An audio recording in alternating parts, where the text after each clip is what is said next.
Capítulo 8. Conhecimento pessoal e percepção de marca. A importância do conhecimento de suas forças e fraquezas.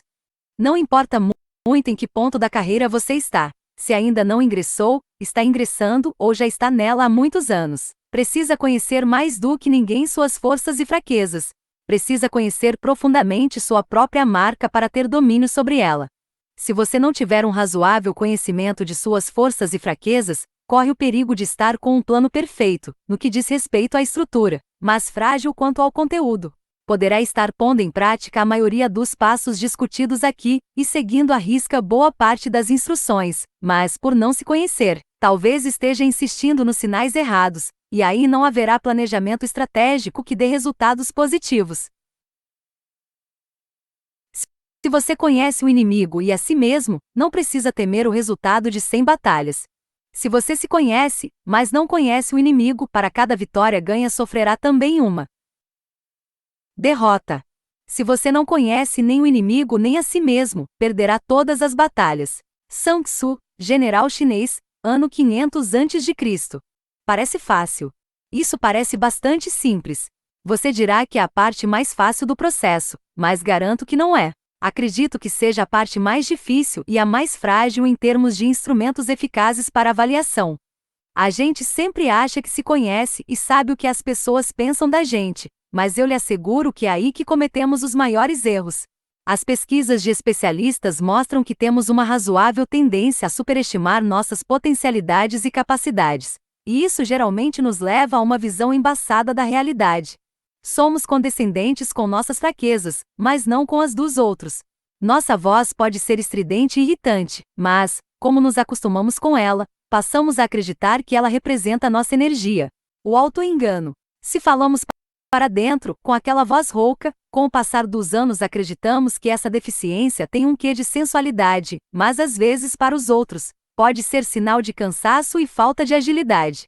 Achamos que nossas piadas são bem recebidas, que nossas brincadeiras são a alegria do escritório, e que nosso senso de humor afiado é a coisa mais agradável que temos para compartilhar com os outros é nossa marca registrada de bom humor e alegria. Mas muitas vezes, para as pessoas com quem convivemos, isso representa a nossa maior fragilidade.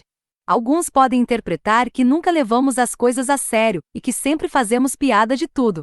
Somos complacentes com nosso modo de vestir, e como nunca nos disseram o contrário, achamos até que temos certo bom gosto que nos diferencia dos demais. É comum não ouvirmos críticas dos mais próximos porque não se sentem no direito de nos criticar, ou porque já se acostumaram com o nosso jeitão duvidoso de escolher a cor de camisas e gravatas. Nossa tão comentada franqueza no trato com todos, que na nossa frente é tida como autenticidade e transparência, por trás pode ser considerada como grosseria e má educação. Para nós, numa avaliação apressada, seria um ponto positivo, uma força, e estaria lá, na coluna dos nossos ativos, como um dos diferenciais competitivos da nossa marca pessoal. Para os outros, para o nosso mercado potencial, muitas vezes, esse atributo é julgado como uma fragilidade. As pessoas não são tão verdadeiras. É terrível, mas bastante comum, recebermos elogios pela nossa roupa, enquanto, na verdade, o que as pessoas estão comentando por trás de nós é bem o contrário. Entre as mulheres, então, nem se fala. Esse território é minado. Quando a percepção negativa envolve só a aparência externa, é fácil descobrir como estamos indo nesse campo. Basta consultar um manual de estilo. Com ele, temos condições sozinhos de nos autoavaliar e chegar a algumas conclusões. As livrarias têm bons livros sobre o assunto. Se é essa a sua dúvida, vá atrás das respostas. O mais grave e mais difícil de fazer sozinho é avaliar nossa audiência e saber como somos percebidos como marca. Que sinais emitimos, como eles estão sendo interpretados pelas pessoas à nossa volta. Mas temos de nos preparar. Percepção, nesse momento, será realidade. E de nada vai adiantar pedir sinceridade aos colegas, se não estivermos com vontade de ouvir o que eles realmente pensam de nós. Dissonância entre identidade e imagem. É incrível como podemos encontrar aspectos da nossa personalidade com interpretações totalmente contrárias àquelas que acreditávamos ter. Ficaríamos surpresos se tivéssemos a oportunidade de ler um relato completo sobre o que as pessoas pensam verdadeiramente de nós. Quando avaliamos marcas de produtos ou marcas corporativas, chamamos isso de dissonância cognitiva. Essa dissonância é o espaço entre a nossa identidade, ou a imagem que idealizamos, e a imagem percebida pela audiência. Trabalhar para melhorar a imagem da marca, e consequentemente aumentar seu valor perante a audiência, é tentar diminuir essa distância. É corrigir os sinais que estamos emitindo a fim de diminuir a distância entre as duas imagens. Nas marcas de produtos, essa responsabilidade é da comunicação. Nas marcas pessoais também, com outros instrumentos e ferramentas. O objetivo é o mesmo: corrigir a distância entre o idealizado e o percebido. Um exemplo de dissonância cognitiva. Anos atrás, ao dar uma aula-palestra a estudantes de comunicação numa universidade, eu falava exatamente sobre isso e comentava como podem ser grandes as distorções entre o que achamos que somos e a maneira como a audiência nos percebe. Na semana seguinte, uma das alunas me procurou no final da aula. Com os olhos marejados, disse-me como aquela parte da palestra a impressionara, e como ficará preocupada com o assunto. Tanto que no dia seguinte, resolveram encaminhar uma avaliação por conta própria aos colegas de trabalho. Com lágrimas nos olhos, contou-me que aquele fora o pior dia de sua vida, e que, ao chegar em casa, ficou conversando com a mãe até de madrugada, em meio à desilusão com o que tinha descoberto. Ela disse que, embora estivesse preparada para ouvir críticas, não esperava julgamentos tão contundentes de gente que ela achava que gostava muito dela no ambiente de trabalho. Nesse dia, as pessoas a descreveram exatamente como a percebiam, e aquilo que ela imaginava ser uma de suas maiores virtudes, sua supersimpatia, era o que mais irritava os colegas. Para encerrar, disse que eu provocara uma reviravolta na vida dela, e que, embora fosse culpado por tudo que ela sofrerá, foi uma das coisas mais importantes que lhe aconteceram. A partir daquela noite, ela tomou uma série de decisões que vinha protelando havia muito tempo. Por fim, agradeceu-me e nos tornamos grandes amigos. Tempos depois, fui seu orientador no trabalho de conclusão de curso, que considerei um dos melhores que já orientei. É preciso estar disposto a ouvir. É comum reagirmos às críticas do dia a dia com uma resposta na ponta da língua. Na maioria das vezes, é uma desculpa, uma justificativa, uma resposta ríspida, uma agressão. Com isso, limitamos a possibilidade de ouvir a verdade ou de conhecer outras interpretações dos fatos. E o que acontece é que, nessas horas que deveriam ser preciosas para o nosso aprendizado, invariavelmente, não aprendemos nada e fortalecemos uma visão muito própria, egoísta, que pode vir a se tornar uma grande distorção da realidade. Realidade distorcida, mapa falso, viagem errada. O resultado do auto-engano é uma visão distorcida do que consideramos forças e fraquezas, e se partirmos daí, teremos um mapa completamente falso, com medidas nada precisas e roteiros enganosos para um projeto de construção de marca. Conhecer melhor sua marca é vital para dar os primeiros passos e estabelecer seu plano de voo. E sempre vale a pena relembrar o que disse o famoso general chinês Sun Tzu, 500 anos antes de Cristo.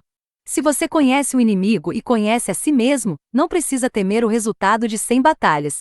Se você se conhece, mas não conhece o inimigo, para cada vitória ganha sofrerá também uma derrota.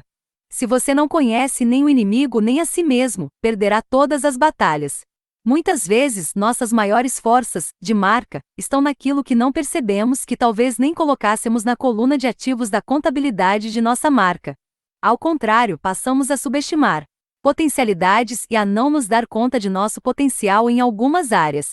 Às vezes por estarmos com a autoestima baixa, outras por acharmos que esses aspectos da nossa personalidade não têm nenhum valor para a audiência, por pura ignorância. De qualquer forma, subestimando ou superestimando a visão de nós mesmos, estaremos construindo uma realidade falsa para nossa marca, aumentando a probabilidade de traçarmos uma estratégia errada num plano completamente distorcido. A palavra aqui é autoconhecimento, não como uma ação momentânea, mas como uma grande meta de vida, que deve nos acompanhar para sempre. Em todos os sentidos: profissional, espiritual, psicológico. Quanto mais você souber sobre si mesmo, maiores serão as chances de tirar proveito das experiências da vida, e todas elas o farão crescer. Cada experiência é uma nova forma de aprendizado, de saber mais sobre nossas reações, de entender nossos mecanismos, nossas defesas, nossas escaramuças, nossas atitudes perante o sucesso ou o fracasso, aprendendo com a dor. Quem já não chorou como criança ao ser despedido de uma empresa, sentindo-se o mais fracassado de todos os profissionais? Quem já não teve a sensação de estar caindo num imenso buraco, ou de o chão estar se abrindo sob seus pés, de uma hora para outra? A experiência de ficar desempregado e não poder arcar com o sustento da família é uma das maiores fontes de estresse. É uma dor profunda mesmo. Sentimos que deixamos de ser necessários, não somos competentes, não somos nada. Quem já passou por isso sabe do que estou falando. Só a palavra desemprego é capaz de causar uma sensação horrível em muita gente. Nesses momentos, somos assolados por todos os medos engolidos por um terrível manto cheio de fantasmas. Medo da privação, de ver as contas se acumulando e não ter mais nada. Medo de perder os bens conquistados com tanto sacrifício e não poder mais manter o padrão que tínhamos. Medo de não conseguir mais nenhum emprego. Medo de ser rejeitados na próxima entrevista. Medo da idade avançada e da não recolocação. Daí vem a vergonha, a baixa autoestima. Muitos profissionais já me confidenciaram que essa foi uma das piores fases de suas vidas. No domingo à noite, mergulhavam numa profunda depressão só de pensar em não ter para onde ir na segunda-feira de manhã. Algumas pesquisas indicam que o estresse do desemprego só é superado pelo da perda de um ente querido. Esse é o momento. Por incrível que pareça, é nesses momentos dramáticos que muitos profissionais param para pensar e fazer uma profunda reflexão sobre sua trajetória. É a oportunidade que tem para desembaçar a lente da vida, refletir, repensar estrategicamente a carreira e conseguir enxergar melhor para onde estão indo. Isso pode ajudá-los a realmente se conhecer, fazer correções de rota, reavaliações e acertar definitivamente os sinais da sua marca pessoal.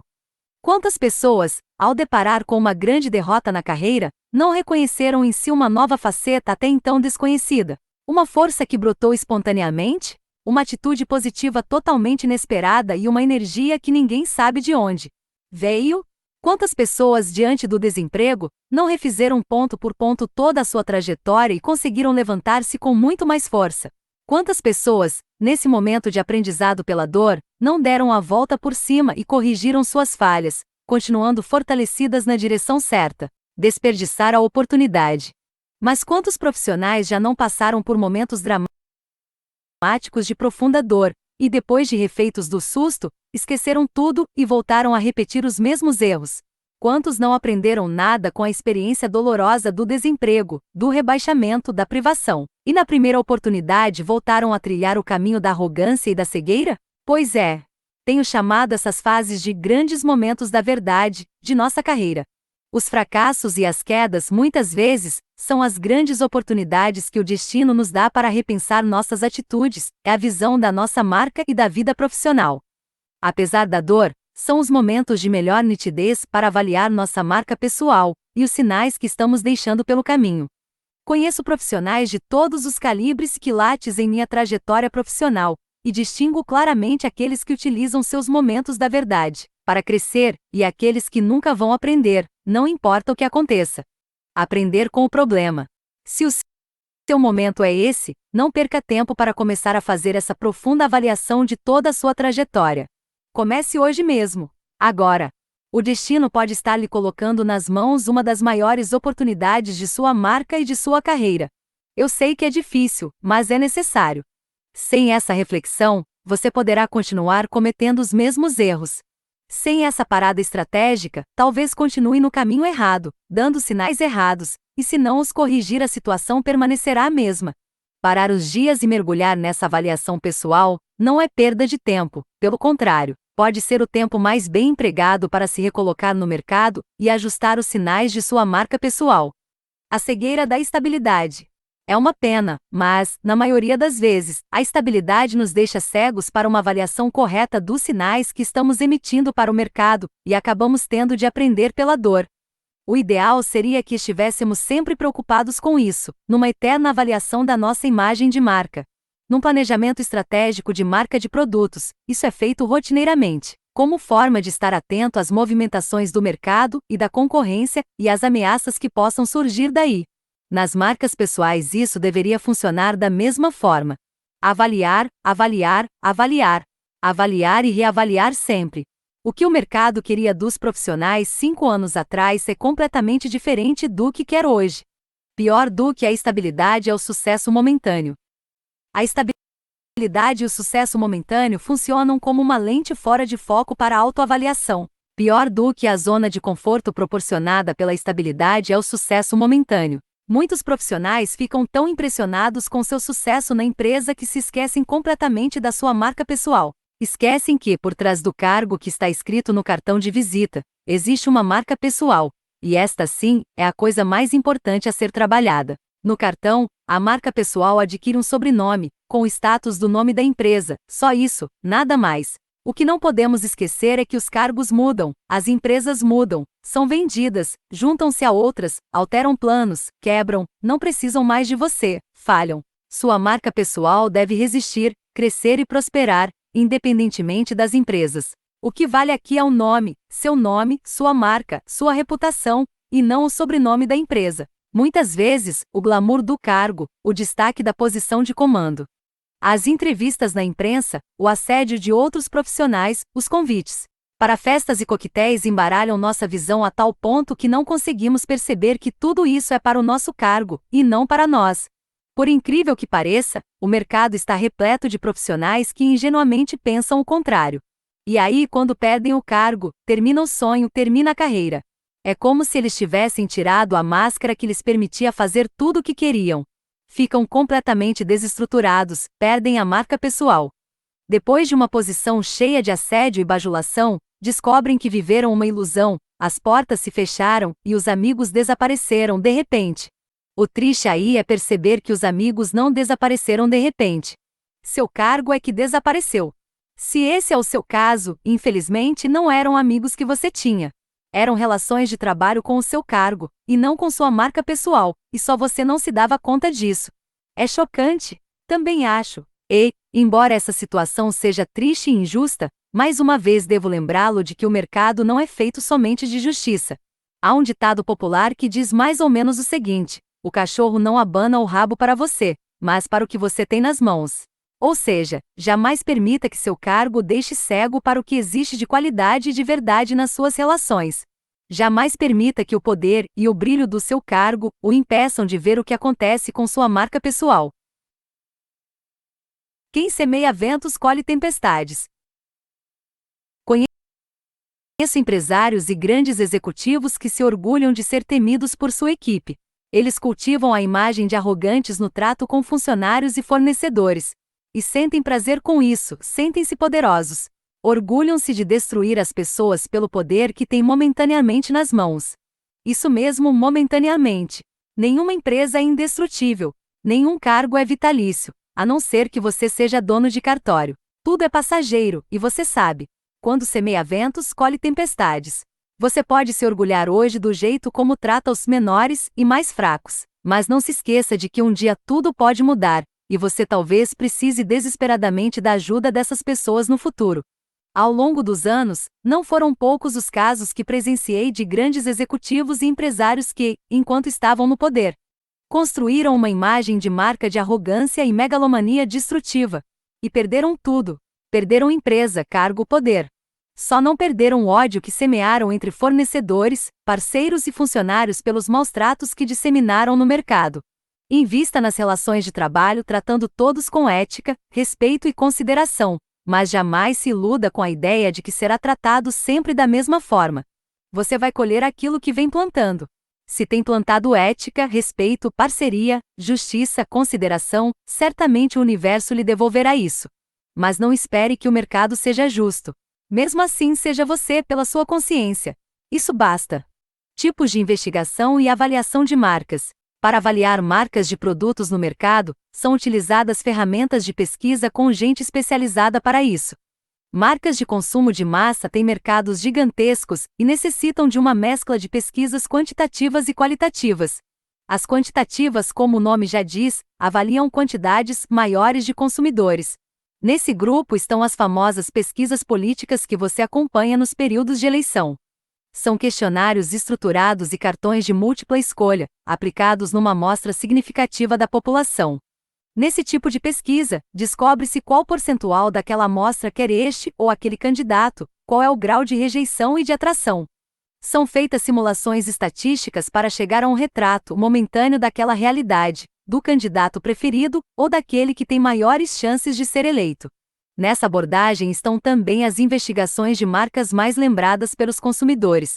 São pesquisas top of mind, em que se avalia o grau de conhecimento de uma marca. Ou seja, aquelas de que o público mais se recorda quando o entrevistador cita uma determinada categoria de produto. Nas pesquisas qualitativas, o número de pessoas avaliadas cai significativamente, mas aumenta-se o tempo de contato e investigação com os grupos, que normalmente são compostos de 10 ou 12 pessoas, em discussões de 1 ou 2 horas, comandadas por um profissional especializado. Nesse processo, o moderador lança perguntas ao grupo para descobrir o que está por trás dos sim ou não dos questionários. Muitas técnicas podem ser aplicadas, desde uma simples discussão até dinâmicas em que as pessoas constroem roteiros, recortam e colam imagens, fazem projeções, simulações, testam produtos, criam personagens. Nesse tipo de pesquisa, tenta-se compreender o significado de algumas respostas das pesquisas quantitativas. No exemplo sobre política que citamos acima, nos grupos qualitativos, o moderador pode descobrir por que um candidato é mais rejeitado que outro.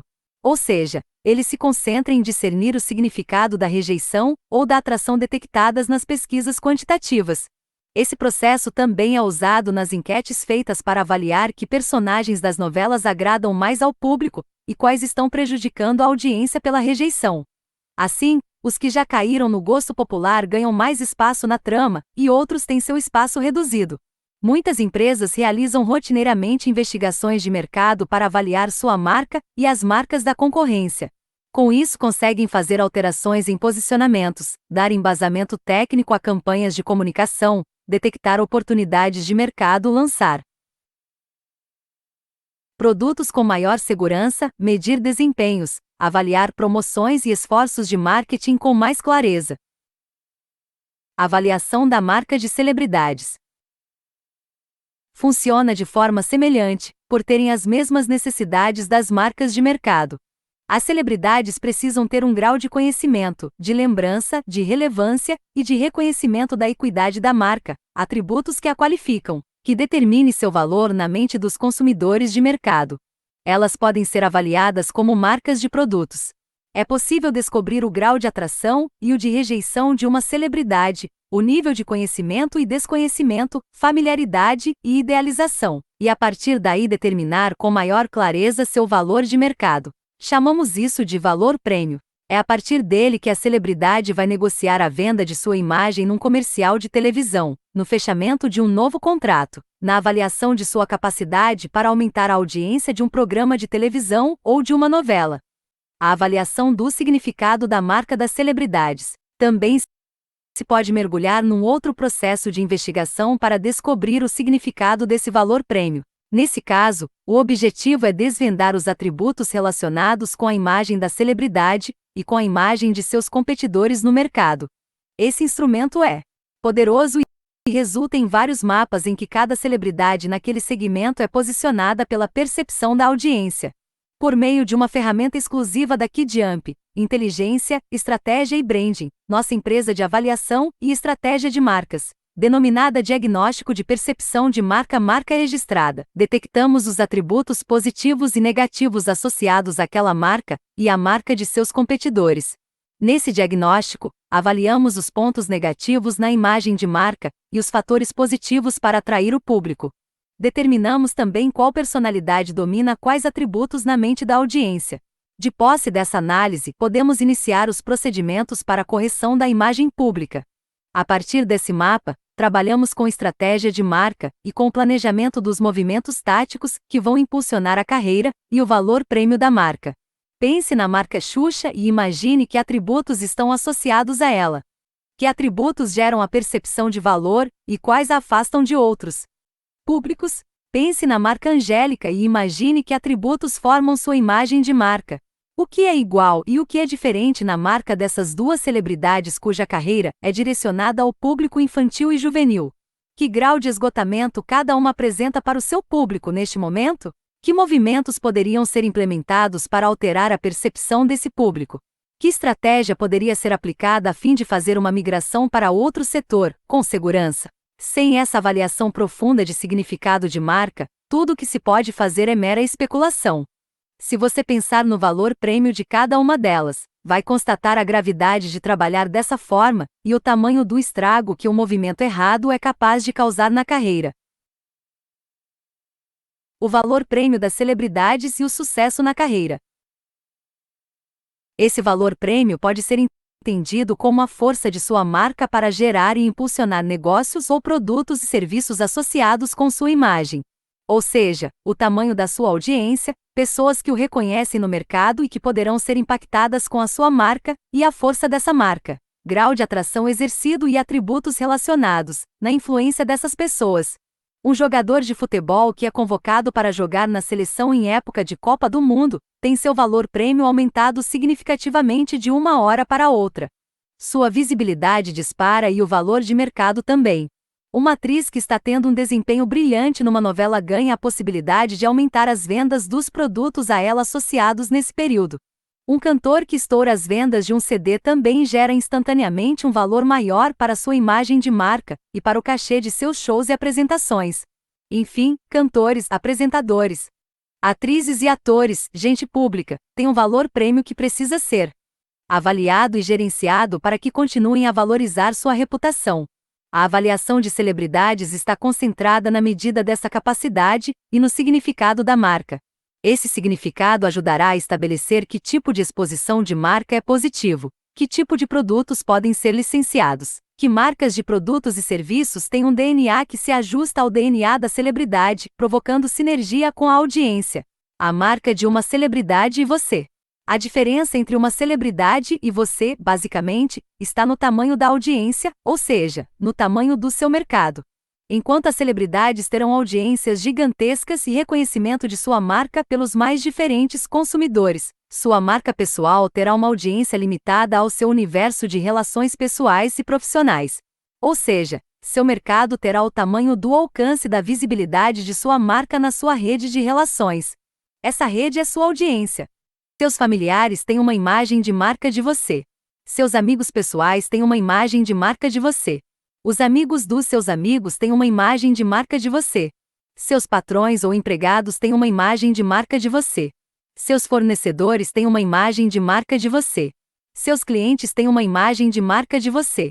Seus concorrentes têm uma imagem de marca de você. Seus parceiros numa entidade de classe ou associação também.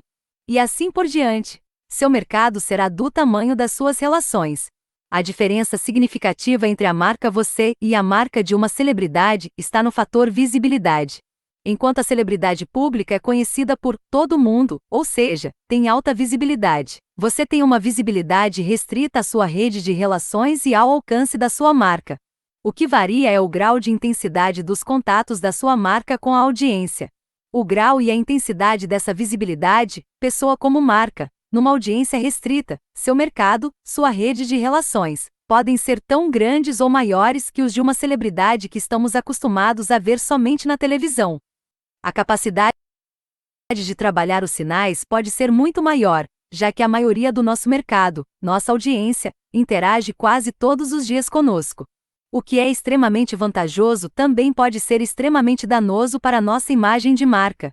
Uma coisa é ver nosso ator predileto na televisão e fantasiar sua real personalidade com base apenas nas exposições que ele tem, entrevistas em jornais, revistas e na TV. Outra coisa é o convívio diário. Certamente, teríamos uma visão completamente diferente desse ator se pudéssemos conviver com ele diariamente. E como poderíamos ser avaliados como marca? Do ponto de vista de marca, fazer isso sozinho, embora pareça fácil, não é simples nem totalmente seguro. Existem empresas especializadas no assunto, com técnicas sofisticadas de pesquisa que avaliam sua rede de relações e mapeiam sua percepção de marca a fim de traçar uma estratégia para sua carreira.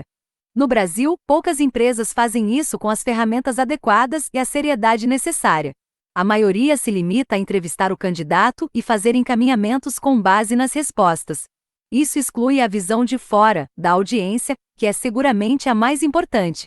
A chave de tudo é descobrir como você é percebido, pois seu valor sempre será determinado pelos outros, pela percepção das pessoas à sua volta, sua audiência. Se você não quer ou não pode contratar uma empresa dessas, encontre uma maneira de realizar isso sozinho.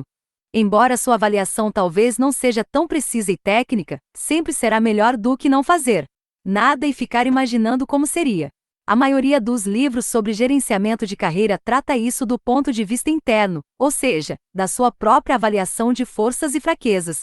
É extremamente importante que você tente descrever seus pontos fortes e fracos, mas isso é só uma parte do processo.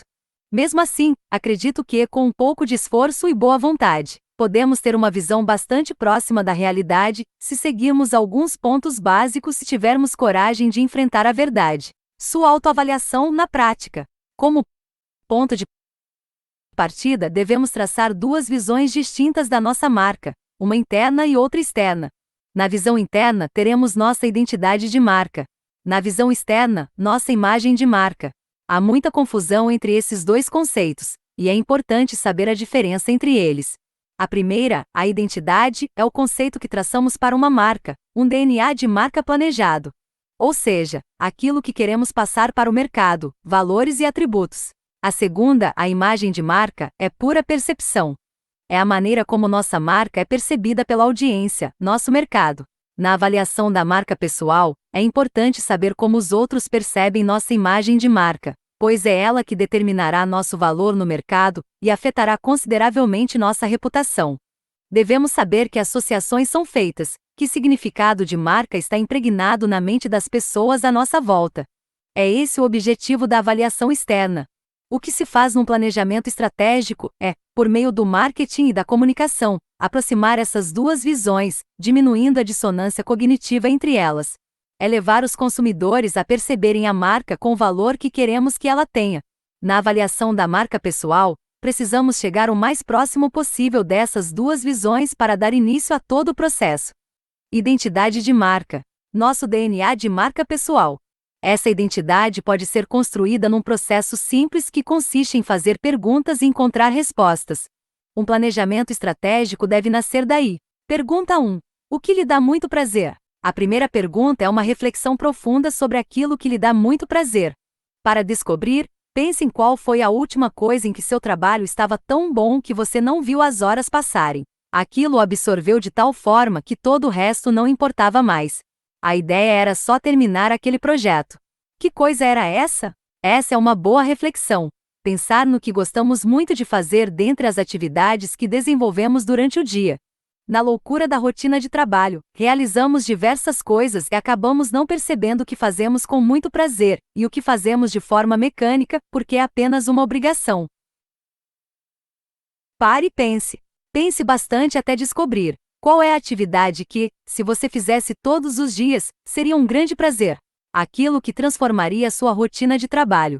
Aquilo que você faria mesmo sem receber nada em troca.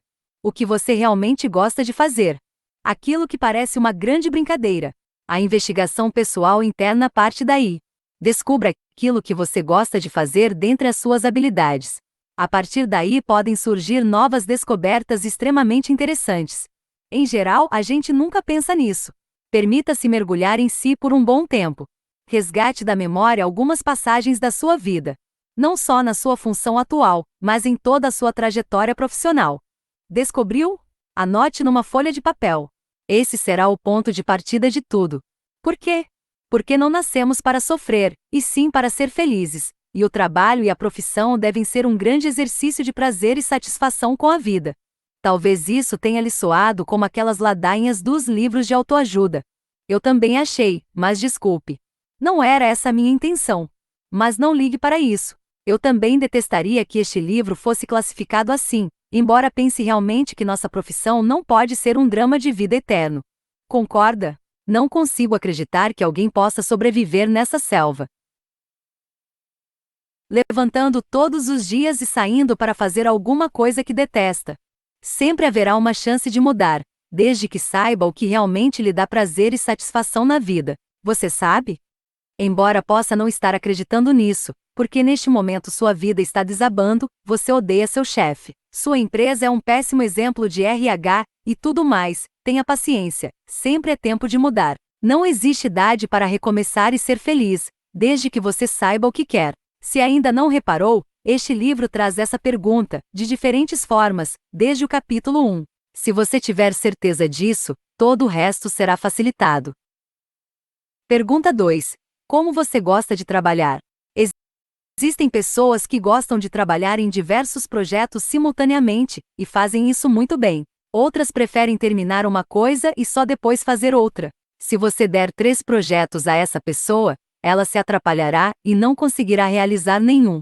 Como você gosta de trabalhar? Há profissionais que têm necessidade de trabalhar em equipe, outros não. Uns precisam de secretárias, assistentes e uma infraestrutura de empresa completa. Outros adoram o desafio de trabalhar inteiramente sozinhos, em casa, por projetos, sendo remunerados por desafios. Se uma pessoa que gosta de trabalhar em equipe, com toda a estrutura de uma grande empresa, é convidada para um cargo em que será remunerada por metas e objetivos, trabalhando sozinha na forma de projetos, não se adaptará. Por outro lado, há os que adoram não ter horário nem local fixos, querem depender apenas do próprio talento e adoram correr riscos.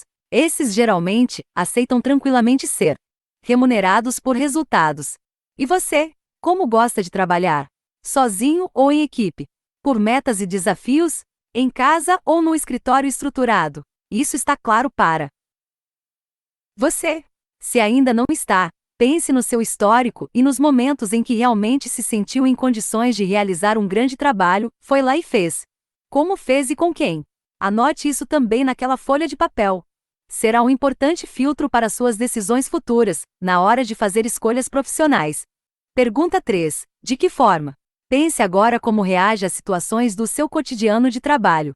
Você gosta de pressão porque isso deixa com o raciocínio mais rápido? Aquela pressão, boa de um prazo apertado que está terminando, e que é vital vencer para conseguir os melhores resultados? Isso lhe dá forças para enfrentar o desafio? Ou você fica completamente perturbado e não consegue terminar o trabalho com a qualidade que queria? Quando você tem um prazo longo para concluir uma tarefa, considera-a mais fácil e dá o melhor de si, porque sabe que a está cumprindo num prazo razoável e justo. Você gosta de trabalhar com prazos justos? Há pessoas que funcionam melhor quando têm um prazo apertado e grande pressão por resultados. Isso as incentiva, e elas realizam muito bem as coisas dessa forma. Se receberem um prazo longo, simplesmente relaxam, protelam e acabam perdendo o prazo. São movidas por pressão e obtêm os melhores resultados assim. Esse é o seu caso? Não? Você detesta a pressão? Não se culpe por isso. Muita gente odeia trabalhar em vários projetos simultaneamente e sob pressão. Precisam de mais tempo para terminar mais de uma tarefa. Então pare novamente e analise sua trajetória até aqui. Quando obteve os melhores resultados? De que maneira conseguiu realizar aquele projeto do qual tanto se orgulha? Pergunta 4. Por quê? A quarta pergunta é: por que você trabalha nessa área? Somente por dinheiro? Para suprir suas necessidades e as dos seus dependentes? Será só por isso? No início da carreira, costumamos pensar que o valor mais importante que buscamos é o dinheiro. Mas os anos passam e esses valores mudam. Há muitos profissionais que valorizam outras coisas além de um bom salário no fim do mês. Procuram um lugar onde possam continuar aprendendo e que seja território fértil para o crescimento. Para alguns, isso é mais importante do que o salário em si. Para outros, não. Uns consideram que qualidade de vida é mais importante do que qualquer outra coisa e não abrem mão disso. Outros só aceitam trabalhar numa empresa que valorize as pessoas. Nessa fase da profissão ou da vida, são os valores pessoais que definem os critérios na escolha do que se faz, com quem, onde e por quê. Você já pensou em que estágio está e o que realmente está buscando na sua profissão? Já se perguntou por quê? Está trabalhando nessa empresa? Que sentido tem esse trabalho para você? Anote lá naquela folha de papel tudo o que puder sobre isso. De que valores não abre mão de forma alguma por salário nenhum no mundo? O que você faz está realmente de acordo com os seus valores pessoais? Quais são eles? Faça uma pequena lista dos valores de que não abriria mão de forma alguma, por maior que fosse o salário. Alguns exemplos: qualidade de vida, espaço para crescer, honestidade, verdade, lealdade, segurança, desafios, aprendizado constante, espiritualidade, paz, visibilidade. Faça a sua própria lista e medite bastante sobre cada um dos valores. Anote os que nortearão sua marca.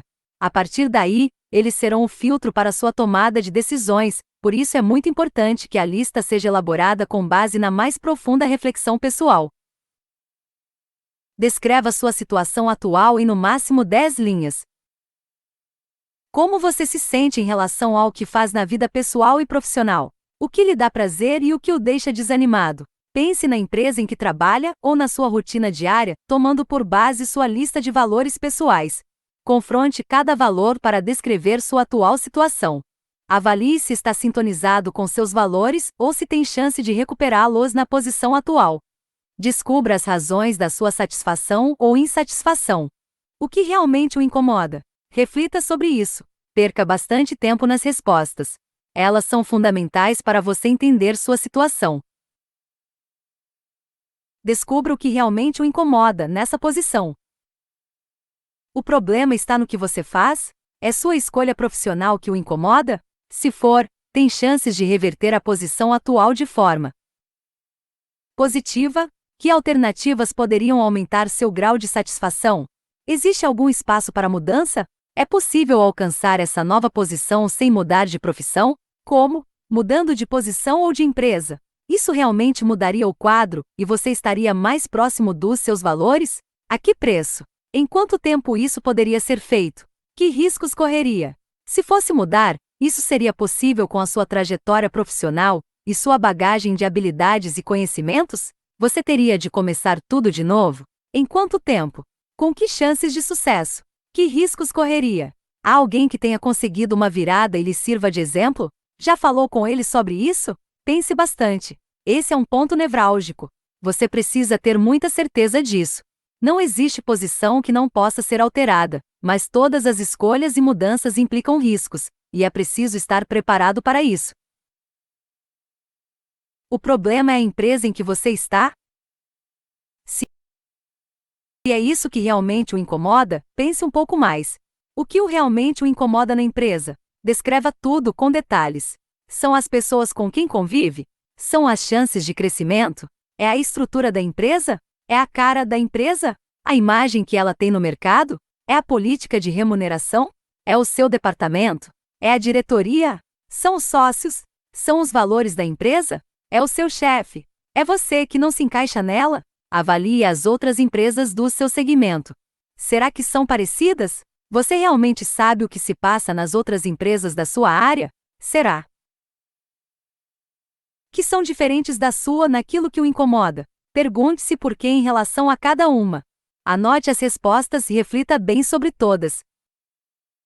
Pense a médio e a longo prazos. Pense a médio e a longo prazos. Isso é realmente o que você quer fazer até o fim da vida? Tem sentido para você? Quem faz o que realmente gosta aumenta consideravelmente as chances de ser bem-sucedido na carreira e de construir uma marca pessoal com valor. Trabalhar no que não gosta apenas para ganhar dinheiro é uma opção pesada demais. Quando você quiser realmente aproveitar a vida, talvez seja tarde demais. É claro que isso não é fácil de conseguir. Se você for um engenheiro químico que adora cantar obras líricas e sonha em viver do canto, não será nada fácil abandonar tudo e recomeçar. Qualquer mudança nesse sentido exigirá muita coragem e uma boa dose de sacrifício. Não siga os manuais de autoajuda que permitem que se faça tudo. Não é tão fácil assim. Você pode fazer tudo, mas terá um preço. Nunca se distancie disso. Jamais abra mão dos seus sonhos. Se não der para largar tudo agora e realizá-los, trace uma estratégia de migração de sua posição atual para a desejada sem abandonar o trabalho que está fazendo, que lhe paga as contas no fim do mês. Mas descreva isso no papel, analise meticulosamente cada ponto, cada barreira que terá de ser derrubada, cada sacrifício que essa mudança implicará na sua vida. Avalie tudo muito bem e não deixe de tentar. Não deixe seus sonhos para a velhice. Jamais permita que o dinheiro violente seus valores pessoais. É sempre possível encontrar uma saída, mesmo que com muito sacrifício pessoal. Veja-se como uma empresa. Analise seus pontos fortes e fracos com base em sua trajetória até aqui. Faça algumas perguntas que serão vitais para você estabelecer seu DNA de marca. Estabeleça 2 grandes colunas para ser preenchidas, uma com os pontos fortes, outra com os pontos fracos. Sua coluna de ativos. Faça essa lista analisando toda a sua trajetória até aqui. Estabeleça uma linha de tempo para sua carreira, e assinale nessa linha os pontos em que a carreira deu saltos positivos. Pense muito em cada um desses saltos. Reflita sobre tudo o que contribuiu para que esses saltos positivos acontecessem no passado. Que habilidades suas estiveram envolvidas nesses saltos positivos? Foi aquele projeto que deu certo e lhe valeu uma promoção? Foi uma apresentação pública que fez sua marca mais conhecida fora da empresa? Foi aquele artigo que você escreveu no jornal do seu segmento? Foi quando a empresa passou por uma crise e você liderou seus companheiros? Foi aquele cliente que estava perdido e que você resgatou? Foi quando começou a dar aula na universidade? Foi quando se associou àquela entidade? Pense no porquê. Que habilidades suas foram envolvidas em cada um desses sucessos? Anote todas essas habilidades e potencialidades em sua coluna de forças. Sua coluna de passivos. Agora retome a linha de tempo da sua carreira profissional. Faça novo esforço de memória e assinale na linha todas as rupturas e crises que enfrentou.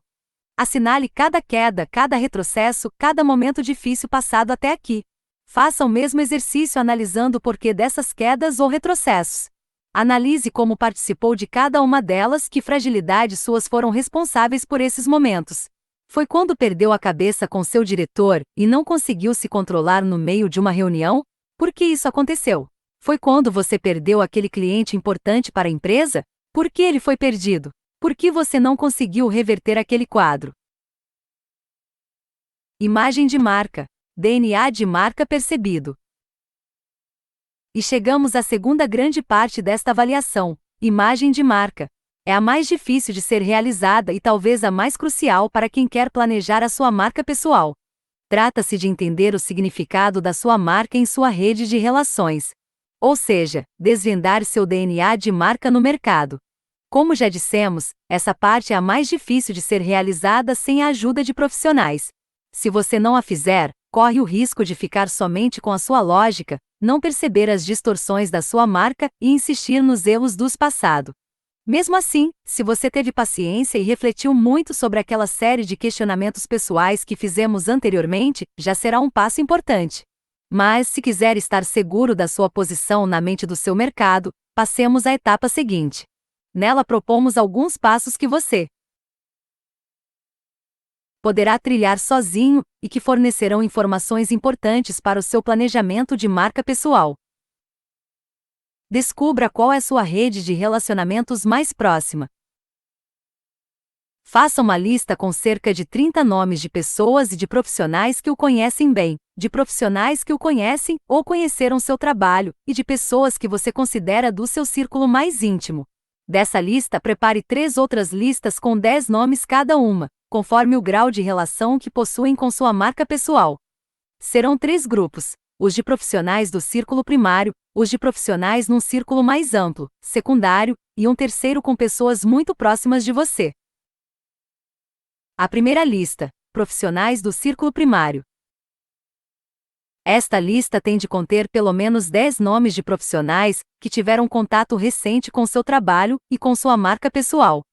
Devem ser pessoas do seu local de trabalho, ligadas diretamente com ele, sócios, chefes, subordinados. O importante é que sinta nelas disposição de lhe dar um parecer sincero e uma visão transparente da sua marca pessoal. A segunda lista: profissionais do círculo secundário.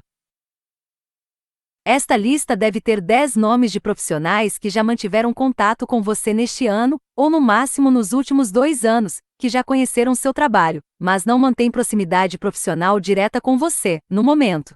Podem ser ex-clientes, ex-chefes, clientes com relações esporádicas, fornecedores mais distantes, colaboradores eventuais. Pessoas que o conhecem, mas não têm contato diário, ou que o conheceram profissionalmente. A terceira lista: profissionais do círculo pessoal. Na terceira e última lista devem constar nomes do seu círculo mais íntimo, desde pessoas da família até profissionais com quem você convive o tempo todo na empresa, e que absorvem boa parte dos seus sinais, conhecem profundamente suas manias, hábitos e gostos. Nessa lista pode constar sua mulher ou seu marido, sua secretária, seus diretores mais próximos, seu sócio. Prepare sua avaliação. Procure todas as pessoas da lista e peça a elas que respondam a um questionário ou que, no encontro pessoal breve, se disponham a perder alguns minutos para orientá-lo no ajuste da sua imagem de marca. Pense na forma que for mais conveniente e lembre-se de que o que está pedindo é uma coisa muito importante para determinar a rota da sua marca. Ou seja, afeta diretamente sua carreira. Por isso, perca um bom tempo na formulação dessa lista inicial. A utilidade das respostas será proporcional à credibilidade da lista. Se você só colocar pessoas que são favoráveis a você, principalmente no círculo profissional primário, terá uma imagem parcial e talvez enganosa. Lembre-se de que você quer descobrir sua percepção no mercado, e não receber elogios. Deixe isso bem claro para cada uma dessas pessoas. Quanto mais sinceras forem, mais o ajudarão. Monte um questionário. Elabore um questionário bastante simples, mas que pode lhe proporcionar um quadro bem significativo da sua imagem de marca no mercado.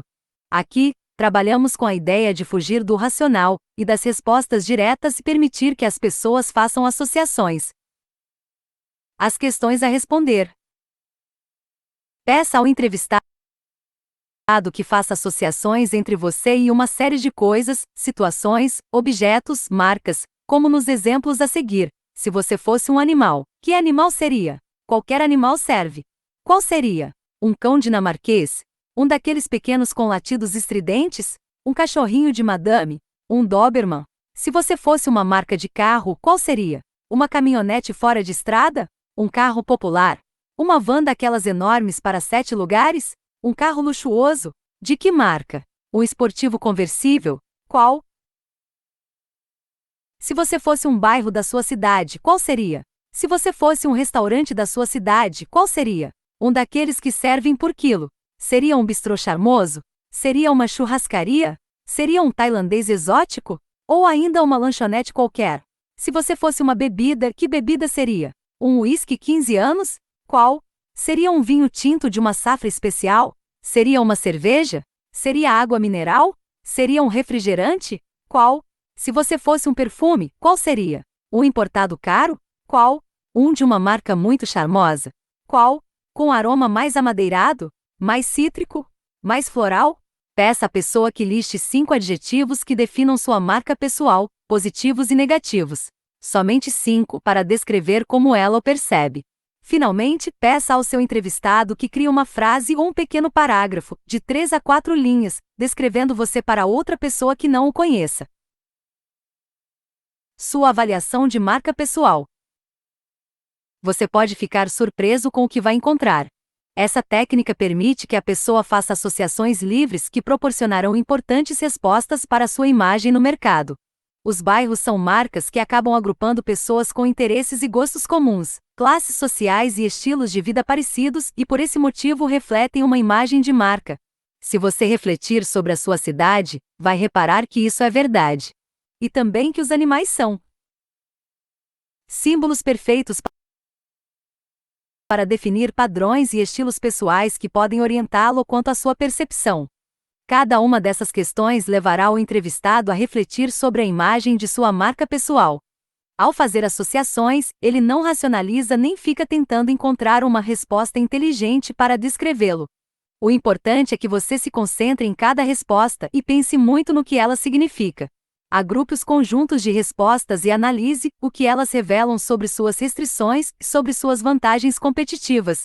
Nesse quadro, destaque os adjetivos que foram usados e anote os que aparecem com maior frequência na sua descrição de imagem de marca. O importante é refletir sobre os significados e os conjuntos de associações. Você certamente ficará impressionado com o que surgirá. Mas não se assuste. Isso é percepção. Se não concordar com as respostas, procure rever seus sinais. Neles estão todas as suas respostas. Agora, compare. Com base em sua avaliação pessoal e na avaliação externa, faça agora uma comparação entre o que você encontrou e o que relacionou para si mesmo. Compare os adjetivos da sua coluna de ativos com os atributos positivos que descrevem sua imagem. Compare agora sua coluna de passivos com a lista de possíveis atributos negativos percebidos pela audiência externa. Verifique o que coincide de positivo nas duas listas. Depois, o que coincide entre as classificações negativas ou o que não combina com o seu projeto de marca para o futuro. Se houver muita discrepância entre o Seu julgamento pessoal e o que as pessoas fizeram, você deverá refletir urgentemente sobre os seus sinais e o que está gerando isso. Não economize tempo nessa avaliação. Analise cada aspecto dessa lista em confronto com a sua. Estude as projeções e associações. Tente descobrir que sinais estão embutidos ali. Reveja as duas avaliações quantas vezes forem necessárias. Talvez você encontre aí boa parte das respostas às suas angústias. Conclua esse diagnóstico para conseguir compreender em que posição se encontra nesse momento. Esse é o primeiro passo da estratégia de que trataremos no capítulo seguinte. Então, não desista agora. Vamos lá. Boa reflexão. Capítulo 9. Estratégia para sua marca pessoal. Ao trabalho. Ao realizar sua autoavaliação, você encontrou sua posição atual. Você se conhece muito melhor e com muito mais profundidade. Sabe realmente o que o incomoda, quais os valores de que não abre mão por salário nenhum. Sabe a razão de suas conquistas e de seus fracassos do passado. Sabe que características sempre o impulsionaram para frente, fizeram você brilhar. E que aspectos o impedem de ter sucesso, seu passivo. Se aprofundou com seriedade essa reflexão, agora sabe em que ponto está. O acervo levantado, de forças e fraquezas, o situa num certo patamar. Leia a frase ao lado baseada em Sun Tzu e Clausewitz. A estratégia perfeita é aquela que provoca a decisão sem necessidade de combate. É ganhar. A guerra sem derramar sangue é ganhar a guerra antes da guerra. É como num jogo de xadrez, hein? Que a estratégia perfeita é chegar ao checkmate com a mínima perda de peças. Cabe à estratégia consumar o objetivo traçado, utilizando seu poder com a máxima rentabilidade. Essa é sua posição atual. Agora é hora de pensar estrategicamente em como alcançar seus objetivos. Você precisa pensar em estratégia de marca, numa estratégia para a sua carreira, na melhor estratégia para a sua marca pessoal. Vamos ao trabalho. Visualize sua atual posição de marca. Toda essa reflexão vai ajudá-lo a encontrar oportunidades que até então poderiam passar despercebidas. Alguns aspectos que você considerava como um problema podem ser uma grande oportunidade para buscar sua diferença, sua promessa de valor no mercado. Você cursou 3 faculdades de que gostava na época, mas nenhuma o empolgou o suficiente para seguir carreira, e agora está tateando entre uma e outra. Pense no que poderá resultar como conjunto de habilidades e conhecimentos se você juntar essas 3 faculdades do seu acervo pessoal numa única denominação. Será que isso faria sentido? Será que não existe aí um conjunto de competências que podem tornar sua marca diferente? Você fez faculdade de agronomia, depois engenharia civil e se especializou em reciclagem, mas o que o empolga mesmo é fazer novos negócios e ser empreendedor? Como você se denominaria? Olhando esse conjunto todo, o que há de diferente com valor para o mercado? Você conseguiria juntar esses 3 conhecimentos, capacidades, competências e transformá-los em algo atraente, rentável e de grande interesse para o mercado? Você escolhe. Ou se conforma em ser um sujeito que não sabe o que quer e continua numa eterna procura, ou pensa profundamente na sua posição atual no que diz respeito a oportunidades e vira o jogo a seu favor. A partir de agora você vai entrar num processo de questionamentos constantes. A cada novo questionamento, reflita sobre sua posição e tente visualizar coisas novas, novos caminhos. Derrube seus paradigmas e mergulhe nessa proposta. Eu nunca afirmei que seria fácil, mas não é impossível, garanto. Entre num processo de questionamento constante. Chegou o momento de entrar num processo de fazer perguntas à exaustão e montar possibilidades de cenários e novos caminhos para sua marca pessoal. Alguns exemplos de questionamentos de quadros lógicos para refletir sobre sua marca pessoal. No acervo pessoal da sua marca, o que você encontra de melhor, de diferente? Em que aspectos você não é igual aos outros profissionais? Esse acervo é mais forte em habilidades ou informação técnica? Você domina outras funções além daquelas que exerce todo dia? Pense em termos de funções. Olhe para todos os aspectos da sua vida e analise as fontes de sucesso do passado. Onde se encaixou e conseguiu resultados? Lembre-se daqueles projetos em que mergulhou de corpo e alma, e que se tornaram fonte de muito prazer, além do seu trabalho rotineiro. Quais foram? Que aspectos foram decisivos? Pense de forma enfatizada para encontrar sua posição.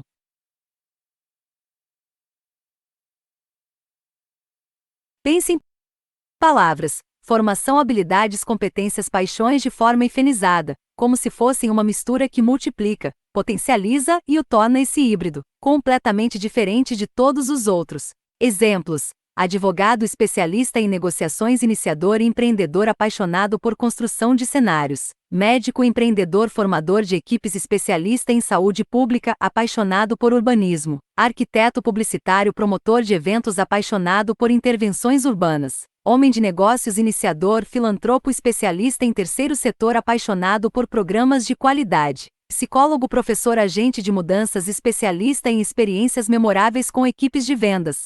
Apaixonado por varejo. Quem fez menção a essa lógica foram os escritores suecos de Funk Business, Kjell Nordström e Jonas Ridderström, professores da Faculdade de Economia de Estocolmo, quando denominavam a sociedade Funk de hoje, uma sociedade recortada feita de colagens, de convergências que busca o diferente para sair do excesso. Uma mistura que potencializa e cria coisas novas, produtos inovadores, serviços diferentes e múltiplos para empresas. Nordström e Ridderström dizem: o valor criado deve ser maior do que a soma das partes combinadas. Em outras palavras, a hifenização lucrativa requer combinação de coisas de tal maneira que seja criado valor extra. Você pode aplicar essa teoria para construir sua posição diferenciada de marca pessoal. Uma combinação única, singular, com base nas suas competências, que seja inatingível pelos seus pares no mercado. Reflita sobre a diferença singular e o valor que pode existir no mercado entre um publicitário genérico e igual a todos os outros publicitários, que por sinal são muito parecidos entre si, e um publicitário designer especialista em imagem apaixonado por inovação. Quem você acredita que torna singular sua posição no mercado? Quem você acha que pode gerar valor com base na sua posição única?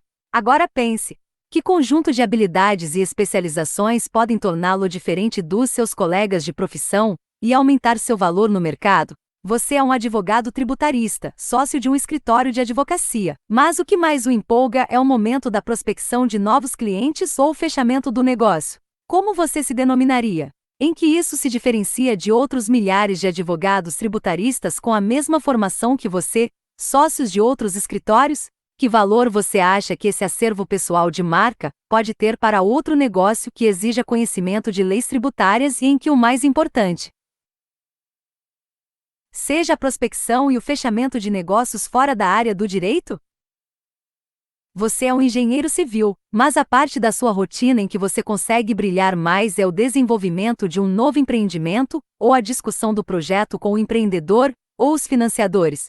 Você se empolga mais com a venda interna do projeto, e fica fascinado com a capacidade que você tem de incutir nos outros uma ideia diferenciada? Você seria capaz de transferir essa habilidade para outros negócios. Como levantar fundos para projetos do terceiro setor que necessitem conhecimentos de engenharia e, ao mesmo tempo, uma profunda paixão pela venda do projeto. Você é um redator publicitário apaixonado por arte e cinema e profundo conhecedor do assunto. Quando escreve sobre isso, o tempo não existe e você passa horas mergulhado, como se fosse a única coisa no mundo a fazer. Você faz com paixão e prazer. Em que isso poderia ser valioso numa agência de publicidade? Em que agência essa sua habilidade teria muito valor? Em que isso poderia torná-lo diferente no mercado fora do mundo das agências de publicidade? Que outros setores poderiam precisar de um profissional que escrevesse muito bem e que conhecesse com muita profundidade os temas de cinema e arte?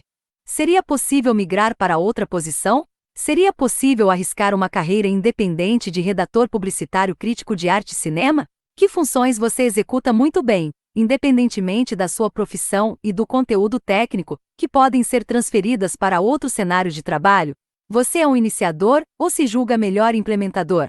Não importa qual seja a sua profissão hoje, você se considera um líder nato e formador de equipes talentosas? Onde essa capacidade poderia ser muito valorizada numa área pela qual sempre foi apaixonado? Parta de uma macrovisão. Pense no mercado como um todo, feche um pouco o ângulo de visão e pense em segmentos de negócios, em Seguida, busque as atividades que precisem dessas competências, capacidades, habilidades. Desprenda-se do seu cartão de visita. Se você se olhar tomando como base o nome que está escrito no seu cartão de visita, seu cargo, fechará demais o campo de visão e também as oportunidades. Talvez esse cargo, ou até mesmo sua profissão, não exista mais daqui a alguns anos. Essa é uma visão limitada num mundo que se movimenta de forma frenética, criando e matando especialistas em 3 ou 4 anos. Algumas faculdades são abertas e quando a primeira turma ganha o mercado, a profissão deixa de existir. Se você ficar preso às profissões, correrá sério risco. Os cargos terminam, as denominações mudam, os empregos tradicionais podem deixar de existir ou se transformar amanhã. E você? Está agarrado ao seu cartão de visita e acredita que o que está escrito ali representa realmente você? Se você aprofundar a reflexão sobre seu conjunto de talentos únicos, habilidades e competências pessoais, abrirá mão desse leque de possibilidades. Passará a se enxergar de outra forma e não ficará preso a cargos e profissões. Talentos, habilidades e competências podem determinar uma diferença singular e valiosa para a sua marca pessoal. Uma diferença única, com muito valor, que o levará a vislumbrar um novo cenário e a se preparar para as mudanças na sua trajetória. Tudo o que falamos até agora tem um único objetivo: tornar a sua marca pessoal diferente e com valor no mercado. Nunca se esqueça, os iguais não têm valor. Em personal branding, a chave é criar e manter essa diferença no mercado e ganhar notoriedade e reputação com ela. Para avaliar sua posição atual, você deve estar muito consciente disso e descobrir qual é a sua diferença. Você é diferente? Em que? Essa diferença pode ter valor no mercado? Como? Em que segmento? Em que tipo de empreendimento você poderia gerar valor com base na sua posição? Não se deixe levar pelo autoengano. Da mesma forma, mascarar suas fragilidades não vai levá-lo a lugar algum. O autoconhecimento é fundamental para você saber quem é e ter plena consciência dos seus ativos e passivos. Você precisa ter plena consciência das suas diferenças como marca pessoal. Essa reflexão lhe dará a exata dimensão do que deve ser revisto, minimizado, ampliado, explorado e melhorado na sua marca pessoal. Se não levar isso a sério, correrá o risco de partir de uma posição errada. Lembre-se, é melhor subdimensionar do que supervalorizar essas capacidades. Se você partir de uma posição errada, estabelecerá um caminho equivocado e não chegará a lugar nenhum. Caso não esteja totalmente seguro sobre esse aspecto, mas a ideia o fascine, por que não usa esse momento para aprofundá-la? Por que não parte dessa perspectiva atual, mesmo admitindo fragilidades, e determina que a partir de hoje isso será uma prioridade no seu desenvolvimento? Não se limite ao diagnóstico pessoal. Boa parte de nós tem uma visão distorcida entre o que achamos que somos e como somos percebidos. Isso sempre foi um elo frágil nos livros de planejamento pessoal.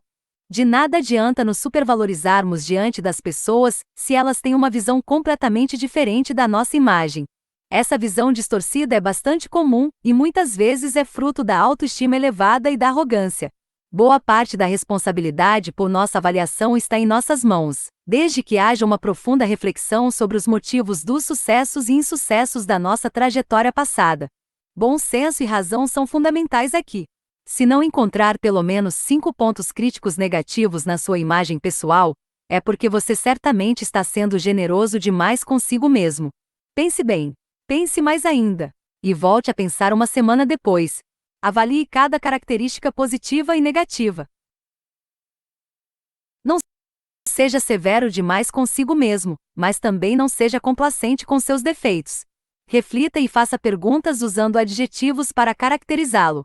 Isso facilita e torna mais segura a análise de sua marca pessoal. Avalie seu valor prêmio. Uma boa análise da sua marca pessoal deve incluir seu valor prêmio. É o valor que o conjunto das suas diferenças, seus ativos de marca, tem no mercado quando comparado a outros profissionais que desempenham atividades semelhantes. Nesse processo, avalie que diferença você faz no mercado em relação aos seus pares, quanto de valor você agrega no mercado com sua marca.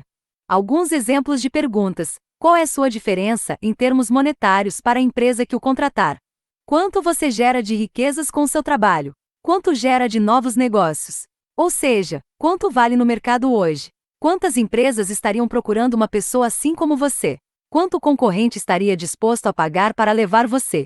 Isso é mais do que os profissionais ganham no mercado? Inclua em seus projetos, na visão de longo prazo, um valor prêmio futuro desejado por você. A partir dessa perspectiva, você está pronto para começar a pensar em termos estratégicos e avaliar quanto lhe falta.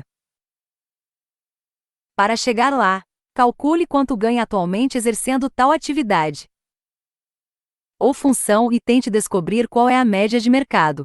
Depois procure saber quem é o líder da categoria, quem tem o maior valor prêmio, quem é o profissional mais bem pago do setor. Avalie a distância entre a posição dele e a sua, calcule diferenças de idade, tempo de mercado, tamanho do mercado. Reflita profundamente sobre isso e descobrirá qual é o seu valor prêmio hoje no mercado. A partir daí, olhe para frente e para seus objetivos. Estratégia: do ponto A para o ponto B. Você está no ponto A, seus objetivos estão no ponto B. Agora você precisa encontrar uma forma de sair de um para chegar ao outro. Isso é pensar estrategicamente na marca pessoal. Se você tem metas e objetivos, mas não tem uma estratégia, desculpe, ainda não tem absolutamente nada. Ou melhor, tem apenas um sonho, um vago sonho. Imaginar que listar objetivos resolve tudo é um grande engano. Há muita gente que vai se deitar e acorda idealizando uma situação, querendo alguma coisa, alguns nem sabem direito o que é, mas não param para pensar num aspecto fundamental para essa conquista. Como? Compre pelo menos o bilhete. Isso me lembra uma velha piada que costumava contar nas minhas palestras, sobre um sujeito que rezava desesperadamente todas as noites para ganhar na loteria. Ia à igreja e pedia sempre a mesma coisa, ganhar na loteria. Por anos a fio fez sempre o mesmo pedido, até que um dia Deus se irritou com a insistência dele e lhe disse o seguinte: por favor, quero ajudá-lo a ganhar na loteria, mas pelo menos compre o bilhete. O que alguns de nós fazemos é mais ou menos isso. Queremos muitas coisas e vivemos reclamando do que temos. Queremos mudar de vida, de emprego, de profissão, queremos que a nossa marca pessoal brilhe muito, queremos ganhar mais projeção, mais dinheiro, mas não fazemos absolutamente nada de concreto para isso. Transformamos alguns sonhos pessoais em verdadeira obsessão, ideia fixa mesmo, mas não somos capazes de traçar um plano e uma estratégia para isso. Entregamos nossos grandes sonhos à empresa, aos colegas, aos chefes, à própria sorte e esperamos, só esperamos. Não compramos o bilhete. A inércia, o medo e as zonas de conforto corporativas quase sempre são o motivo de tanta frustração no futuro. E a pior coisa que existe é conviver com alguém que culpa o mundo e todos à sua volta pelo seu fracasso pessoal quando, na verdade, é ele o único culpado, por sua incapacidade de reagir. Você ainda está aí? Acredite na sorte, mas tome uma atitude. Também acredito na sorte, é claro, mas acredito muito mais no esforço pessoal e na determinação em perseguir o que queremos na vida. Acredito muito mais na atitude. Essa é a porta aberta que atrai muita sorte. Nas primeiras páginas deste livro, falamos sobre os profissionais que parecem ter muita sorte e vivem em ascensão constante, sempre conquistando mais. Se você analisar a trajetória desses sortudos, vai constatar que por trás da aparente sorte há muito de atitude, de determinação, garra, coragem e quase nada de acomodação. Estratégia tem muito a ver com isso. É tomar a atitude de fazer, dar o primeiro passo, buscar o que traçou para sua marca. Para construir sua diferença de valor, você deve ter a exata noção daquilo que precisa descartar e daquilo que tem de conquistar. O processo exige análise e reflexão, mas também muita determinação de vislumbrar o ponto lá no horizonte, o ponto B, seus objetivos, e de promover as mudanças necessárias para chegar lá. As pessoas querem, mas não sabem como fazer. Há muitas pessoas que se dizem insatisfeitas com a trajetória de sua vida e de sua carreira. Umas ficam deprimidas com a situação, outras, desiludidas com o futuro e entregues à própria sorte. Mas algumas querem seriamente mudar, e até sabem o que desejam fazer, mas não conseguem pôr isso em prática. E é aí que entra a estratégia. Se analisarmos um pouco, veremos que muitas pessoas entraram de cabeça num processo que combina a alta tecnologia com a busca de suas raízes, para encontrar alguma coisa que não sabem explicar. Muito bem. É um paradoxo entre futurismo e busca do passado para fugir da angústia do desconhecido na virada do último século. É a febre do milênio prevista há mais de 10 anos pelo americano James Rosenfield, que descrevia muito bem essa situação. A busca do místico para chegar lá. Na virada do milênio e no início deste novo século, as pessoas, ao resgatarem a simplicidade da vida, resgataram também o místico com uma força nunca vista no último século. A diferença agora é que esse lado místico convive com o que há de mais avançado em tecnologia. Seu astrólogo provavelmente utiliza um notebook de última geração, arquiva eletronicamente suas previsões e mapas e vive pendurado no iPhone. Não vivemos mais sem uma parafernália tecnológica, e para fugir dela buscamos o simples, o rústico, o não lógico, o desconhecido, o místico. É a tendência que o futurólogo americano John Naisbitt chama de high-tech, high-touch e que serviu de título para o seu livro. Ela mostra a convivência paradoxal entre a necessidade desesperada de incluir a tecnologia em nossa vida, e ao mesmo tempo fugir da tecnologia e reencontrar o contato humano, a personalização. Colocamos velas acesas ao lado da banheira para relaxar no fim do dia. Na frente do computador, incenso para ouvir música, no equipamento de última geração. Buscamos novos aprendizados pelas experiências místicas, de um consultor internacional que tem seu próprio jatinho. Procuramos dicas das terapias alternativas, que recebemos pela internet ou pelo celular. Arquitetos modernos e famosos oferecem serviços que já incorporam o Feng Shui no projeto de novos ambientes.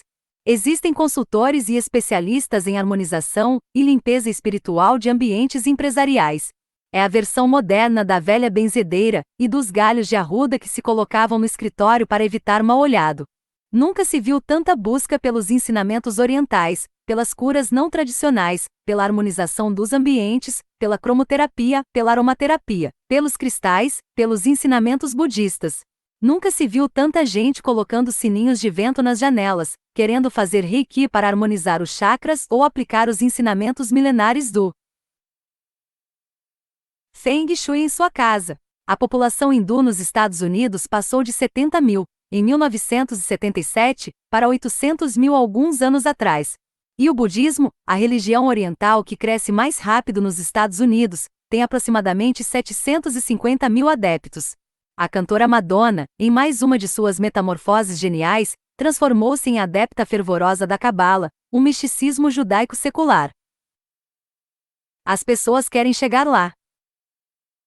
Boa parte dessas pessoas busca a harmonia pessoal e a tranquilidade num mundo frenético, com exceção da Madonna. Mas a grande maioria dos mortais quer ter sucesso e prosperidade com curas esotéricas e soluções místicas. Todos querem uma solução rápida e fácil, de preferência sem nenhum esforço pessoal, para ganhar mais dinheiro, conseguir um novo emprego, crescer na carreira e fazer sucesso. O problema é que resumem seus esforços somente no querer e no esperar. Agem apenas no campo místico e esquecem o que precisariam fazer no campo mundano. Não existe solução milagrosa para o sucesso da sua marca pessoal, ou para a grande virada na sua carreira. O teatro de guerra é aqui. Os livros de autoajuda são uma praga moderna que próspera como erva daninha na esfera do desespero corporativo e da ingenuidade psicológica. Desconfie de qualquer solução fácil. Lembre-se de que neste exato momento muita gente está buscando as mesmas soluções que você. Talvez com o mesmo astrólogo que você. Neste exato momento, alguém está acendendo uma vela para conquistar sua posição. Você vai ficar parado? Você ainda está aí esperando? Estratégia não é achar que tudo é possível. Os livros de autoajuda e os cursos de motivação tentam nos fazer crer que podemos conseguir tudo, e só pelo querer nos tornaremos fortes e imbatíveis em nossas conquistas. Ao sair de uma palestra dessas, você se sente um gigante, cheio de motivação, emocionado com sua força interior, com lágrimas nos olhos, e no dia seguinte tudo desmorona, e você volta à velha rotina de querer sem saber como fazer. E descobre que não sabe como chegar lá. Você precisa de estratégia. Pensar estrategicamente na sua marca pessoal e na sua carreira é cercar-se de informação para determinar a rota certa, o movimento certo. Isso implica uma dose alta de autocrítica e análise, e muito poucas divagações e sonhos. Estes servem maravilhosamente bem para você visualizar o futuro lá na frente, cristalizar essa imagem na mente e saber aonde quer chegar. Servem para alimentar o motor e poder suportar as dificuldades do caminho. Mas os sonhos são o ponto de partida e não de chegada. Pode deixar o incenso queimando, as velas acesas e o sininho de vento pendurado na janela. Eu também gosto disso, mas você precisa de estratégia para chegar lá. Existe uma guerra lá fora, e para falar de estratégia precisamos falar em termos militares. Não se assuste. Essa guerra é interna, é você com sua marca. Estratégia em termos militares. Estratégia nada mais é do que vislumbrar esses dois pontos, ponto A, onde estamos, e ponto B, para onde vamos, e determinar uma forma de chegar lá. Muito se discute sobre estratégia no campo do marketing. Mas a essência do termo vem das manobras militares no campo de guerra.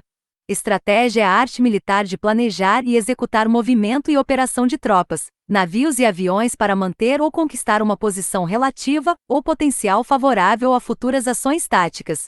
A estratégia em termos militares, de maneira geral, está relacionada com a necessidade de deslocamento de um ponto A para um ponto B num determinado território.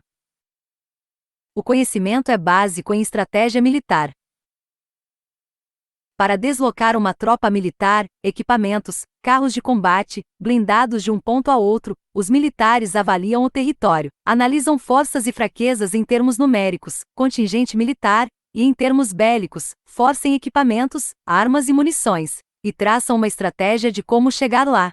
Nesse processo, diversas variáveis são minuciosamente estudadas, entre elas o território em si, a topografia, os fatores climáticos, a presença de civis no território, a geografia, dificuldades com desertos, florestas, rios e lagos, a distância a ser percorrida, a possibilidade de manter uma linha de suprimentos, alimentação, roupas e remédios para a tropa, a logística para levar munição e equipamentos, o grau de dificuldade da manobra. Enfim, um estrategista militar cerca-se do maior número possível de informação para poder traçar a melhor estratégia, o melhor caminho para chegar ao seu objetivo maior, a ocupação. As guerras do final do século passado e do início deste, apesar de utilizarem um arsenal tecnológico fantástico, continuam fiéis aos princípios militares que nasceram no início do século, e ainda são estudados pelos exércitos do mundo inteiro. O pai desses ensinamentos é Karl von Clausewitz, um general prussiano, 1780-1831, ainda hoje venerado pelos militares, que escreveu o maior tratado sobre o assunto, o Livro da Guerra, publicado póstumamente em 1832, 1837 por sua esposa. Nele estão os fundamentos de todos os manuais militares que se aplicam até hoje, e que embasaram boa parte do que se conhece como doutrina militar. Muitos dos seus princípios em estratégia militar foram aplicados ao mercado, e deram base aos fundamentos das estratégias de marketing na metade final do século passado. O conhecimento é fundamental na estratégia da sua marca pessoal. Você precisa cercar-se do maior número possível de informação sobre o território que vai enfrentar para ter sucesso. Analise a topologia e descubra em que território está entrando. Que mudanças estão ocorrendo, que valores são críticos nessa área, que conhecimentos e habilidades são valorizados, que diferenças são vitais para vencer o jogo lá na frente. Quais funções serão valorizadas, que tipo de profissional está com os dias contados nesse cenário? Quais são seus inimigos nesse território? Qual é o nível dos profissionais com quem terá de competir? Que grau de dificuldade e que tipo de oposição vai enfrentar? Não existe vitória sem ocupação física. É preciso chegar lá.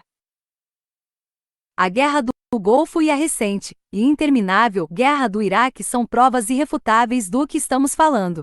Ocupar um território inimigo para as tropas poderem atravessar um deserto, mesmo utilizando o que há de mais moderno em satélites, aviação, blindados e equipamentos eletrônicos, continua sendo uma operação de alta complexidade e risco. Em termos militares, não existe vitória sem ocupação física. Bombardear uma cidade estratégica e destruir alvos militares, às vezes civis, numa guerra cirúrgica pode significar superioridade militar, mas não significa vitória. Vitória é ocupação. Ocupação física, domínio completo. Sem ocupação, a guerra não está concluída. Lembre-se do que aconteceu no passado com os Estados Unidos no Vietnã, com a antiga União Soviética nas montanhas do Afeganistão mais recentemente, ou do que ocorre hoje com os Estados Unidos na guerra do Iraque. A estratégia e sua marca pessoal. Você precisa pensar de maneira ampla, com certo distanciamento de visão, e olhar o campo como um todo. Isso significa visualizar todo o mercado e o significado da sua marca pessoal, das suas diferenças como marca e da sua posição nesse contexto. O território a ser conquistado são seus objetivos lá na frente, a posição que quer ocupar. A estratégia, conforme o general Clausewitz, determina o tempo, o lugar e as forças a serem empregadas. Isso pode ser feito de vários modos, e cada um deles afeta diferentemente o resultado e o sucesso da batalha. Ou seja, você deve considerar cada um desses elementos na construção da sua estratégia. Quanto tempo vai gastar na realização dos seus objetivos, na preparação e na movimentação tática em que mercado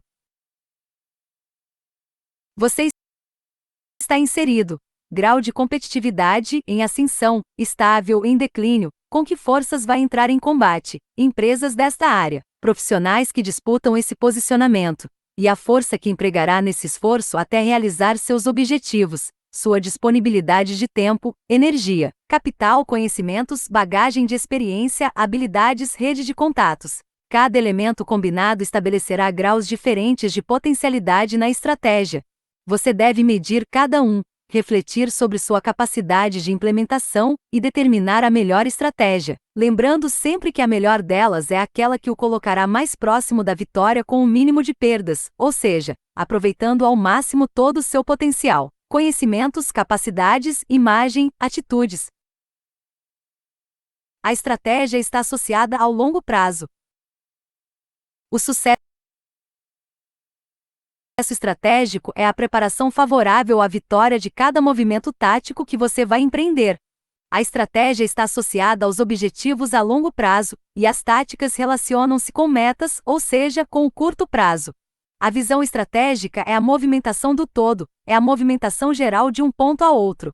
Está associada ao conceito maior aplicado à marca. A tática está ligada à movimentação ligeira, com os movimentos que você precisa fazer rapidamente, e que devem ser adaptados conforme as condições de cada etapa e a movimentação do mercado. Estratégia e tática. Em termos militares, a tática lida com a forma da batalha individual, enquanto a estratégia lida com seu uso. Ambas, tática e estratégia, afetam as condições dos movimentos e das posições empregadas durante a batalha, e a diferença entre elas é que uma está ligada à forma e outra ao significado. A tática ensina o uso correto e eficaz das forças armadas em batalhas, ao passo que a estratégia ensina o uso das batalhas em guerra. Pense em estratégia como na escalada de uma parede cheia de fendas e frestas. Seu objetivo é chegar lá em cima, sua tática é aproveitar cada entranha da parede para diminuir o esforço da escalada, e a estratégia é tirar o melhor proveito da parede, gastando o mínimo de energia, no menor tempo possível. Na movimentação tática, você contará com sua própria agilidade e com equipamentos, cordas, sapatos especiais, seu ferramental, seus conhecimentos, suas habilidades. No mercado, você vai tirar proveito das oportunidades que surgirem à sua frente, as fendas e frestas vão escorar seu peso e impulsionar seus próximos passos. Sua trajetória pessoal rumo ao topo segue a mesma lógica. Você traça um plano a longo prazo e uma estratégia para chegar lá. Nesse processo, precisa fazer investimentos pessoais na sua bagagem, seu ferramental, precisa fazer movimentos laterais e em diagonal, mas sem se distanciar do objetivo lá na frente. Ou seja, pode fazer um recuo para tomar mais impulso, pode se deslocar lateralmente ou fazer uma parada estratégica, mas sempre com a ideia de cumprir seu objetivo maior, chegar lá. Pense na escalada como se fosse subir por uma treliça. Imagine sua carreira e sua marca pessoal como se fossem de treliça. Você não conseguiria subir verticalmente, pois teria de fazer muito esforço, e se ficasse somente nos deslocamentos horizontais, estacionaria num patamar. Então se desloca nas diagonais, passo a passo, cria forças e empreende nova subida, para um novo patamar. É aí que muita gente se perde. Quando não existe uma estratégia e um ponto visível, foco lá na frente, você acaba se dispersando e fazendo investimentos desnecessários ou contrários ao seu objetivo. Às vezes, muda de emprego para ganhar mais do que recebe hoje, e depois de 2 anos descobre que perdeu o foco e retrocedeu na carreira, perdendo o que já havia conseguido. Por isso, a visão estratégica é muito importante. Por isso, esse foco lá na frente, a longo prazo, é o seu grande sinalizador para responder aos seus questionamentos futuros. Se você não estiver muito concentrado nesse ponto, perderá a rota, e aí poderá ser tarde demais para voltar ao curso. Pense na tática em termos militares. Numa frente de batalha, os obstáculos são inevitáveis pela dinâmica da guerra. Você se movimenta com base em um plano traçado, mas obviamente deve saber que o inimigo também procura prever sua estratégia e contra-atacar, criando manobras, dissimulando e impondo obstáculos que precisam ser vencidos taticamente. Se há risco de corte na linha de suprimentos, suas economias, um recuo estratégico pode ser a melhor saída para não matar de fome seus homens na frente de combate. Uma parada estratégica talvez seja uma chance de reavaliar o território e buscar uma saída com menores perdas. Acidentes e falhas podem comprometer a batalha pela conquista de um alvo estratégico que aparentemente era fácil. Sua carreira e as adaptações do seu plano de marca pessoal devem ser encaradas dessa forma, com manobras táticas rápidas e movimentos ligeiros, sempre respeitando a estratégia e seu plano de longo prazo. O investimento na formação ou na aquisição de novos conhecimentos numa área estratégica é um movimento tático que você deve considerar. Se você recusa uma promoção numa área que não é a sua, estará recuando e talvez não seja compreendido pelos seus pares. Mas, se achar que ela pode tirá-lo da rota, não hesite em recusar. Conheci muitos profissionais que migraram para outros setores de forma oportunista, alimentados pelo sonho imediato de ganhar mais a curto prazo. Mas depois de algum tempo descobriram que não se encaixaram na nova posição, e perderam preciosos anos de escalada rumo a um objetivo maior. Lembram-se dos salários fantásticos dos executivos da nova economia? Nessa onda, diversos profissionais perderam completamente sua posição no mercado, e tiveram prejuízos irreversíveis na carreira. Parecia uma onda perfeita para ser surfada por qualquer um que tivesse muito arrojo e disposição. A verdade não foi bem essa, e muita gente ganhou dinheiro a curto prazo, mas se deu mal e ficou com grandes arranhões na marca pessoal e na carreira. Avalie os riscos de seus movimentos. Há profissionais que, pressionados pela tensão do seu setor, pela angústia diária por resultados e pela alta competitividade, buscam saídas que parecem perfeitas num primeiro momento. Migram na própria organização, para posições que não exigem tanta pressão e proporcionam mais prazer, e assim conseguem manter seu patamar salarial. Conservam a remuneração e ganham qualidade de vida. Há riscos nesse movimento? Sim, muitos. A posição pode não ser estratégica para a empresa, e você passará a ser encarado como um elemento fácil de ser substituído ou uma posição a ser extinta na primeira crise financeira. O fator decisivo aqui é você pensar em termos estratégicos. Valerá a pena o risco? Esse aparente recuo para uma zona de menos pressão o ajudará a estar preparado para um novo patamar mais seguro, logo adiante? Quanto tempo deve prever para essa posição enquanto se prepara? Vale a pena correr o risco de demissão se a empresa entrar em crise? Conseguirá voltar para a posição anterior sem grandes arranhões? Tem alternativas caso isso aconteça? Abrir mão como movimento tático. Por outro lado, você pode abrir mão de um cargo de gerência numa empresa de grande expressão e assumir a diretoria numa empresa menor, simplesmente para adquirir experiência em um cargo de direção que no futuro pode representar sua volta para as grandes empresas a partir desse patamar conquistado. Ou fazer essa troca apenas para garantir mais qualidade de vida e espaço na sua agenda para investir em mais conhecimento. ou ainda para ganhar experiência na condução do leme de uma empresa menor. São recuos táticos que podem fazer uma grande diferença na administração da sua carreira e nos investimentos em sua marca pessoal. Também é necessário levar em conta as táticas em termos militares. O exemplo que relatei anteriormente, do corte na linha de suprimentos, é algo vital para sua carreira e a imagem de sua marca pessoal. A linha de suprimentos é seu poder de sobrevivência. Você conseguiria sobreviver saindo da atual empresa? Por quanto tempo?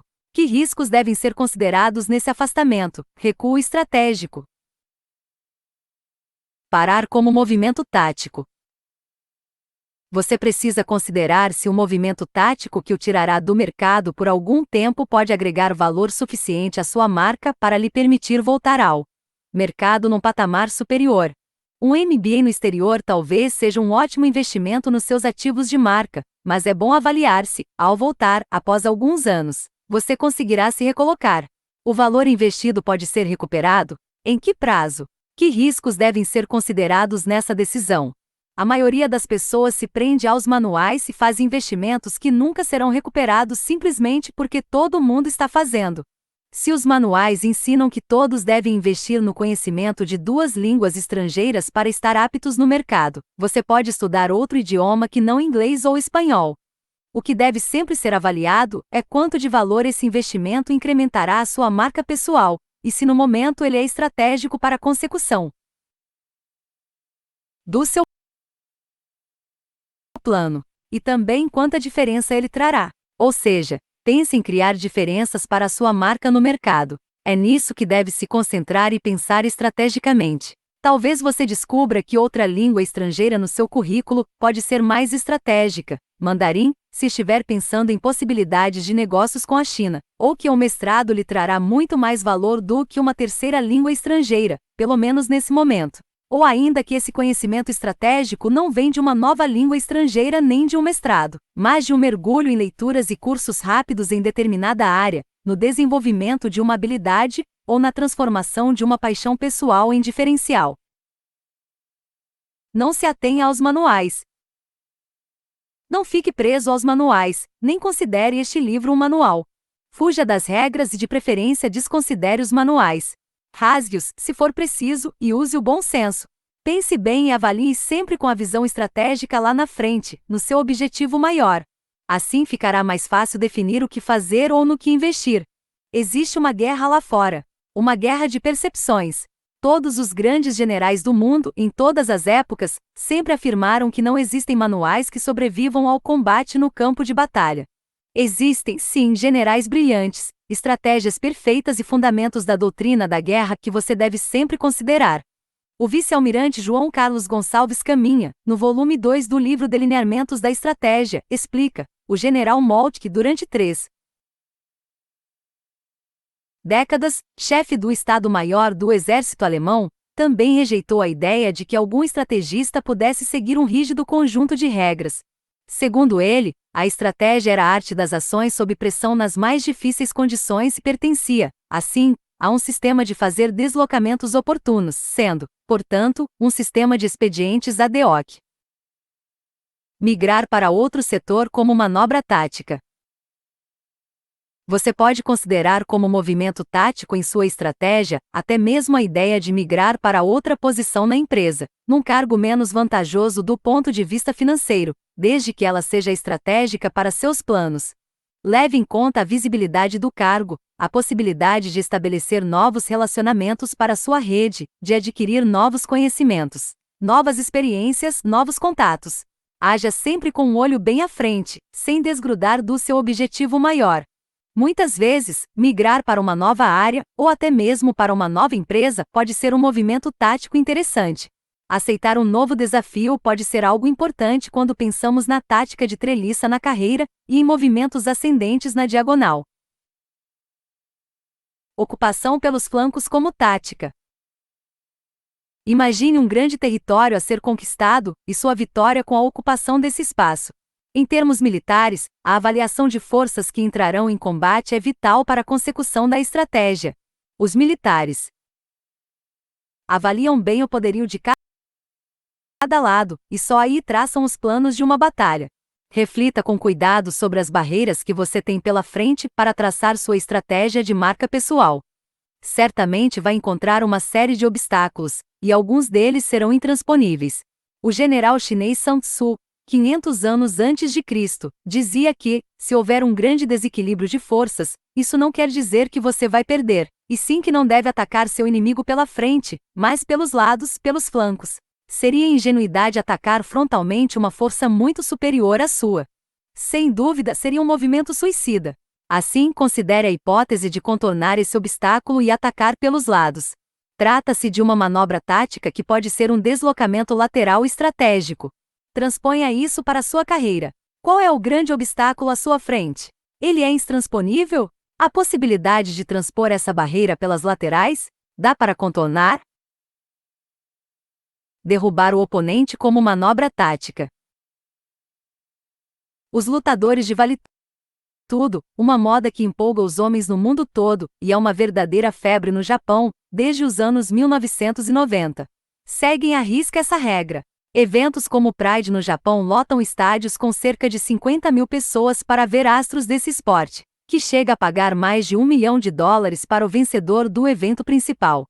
Os astros de vale tudo, boa parte composta de brasileiros, conseguiram se adaptar a diferentes modalidades de luta e tornaram-se mestres de uma nova modalidade, que é um mix de todas elas, uma forma de hifenização em que os lutadores dominam com excelência.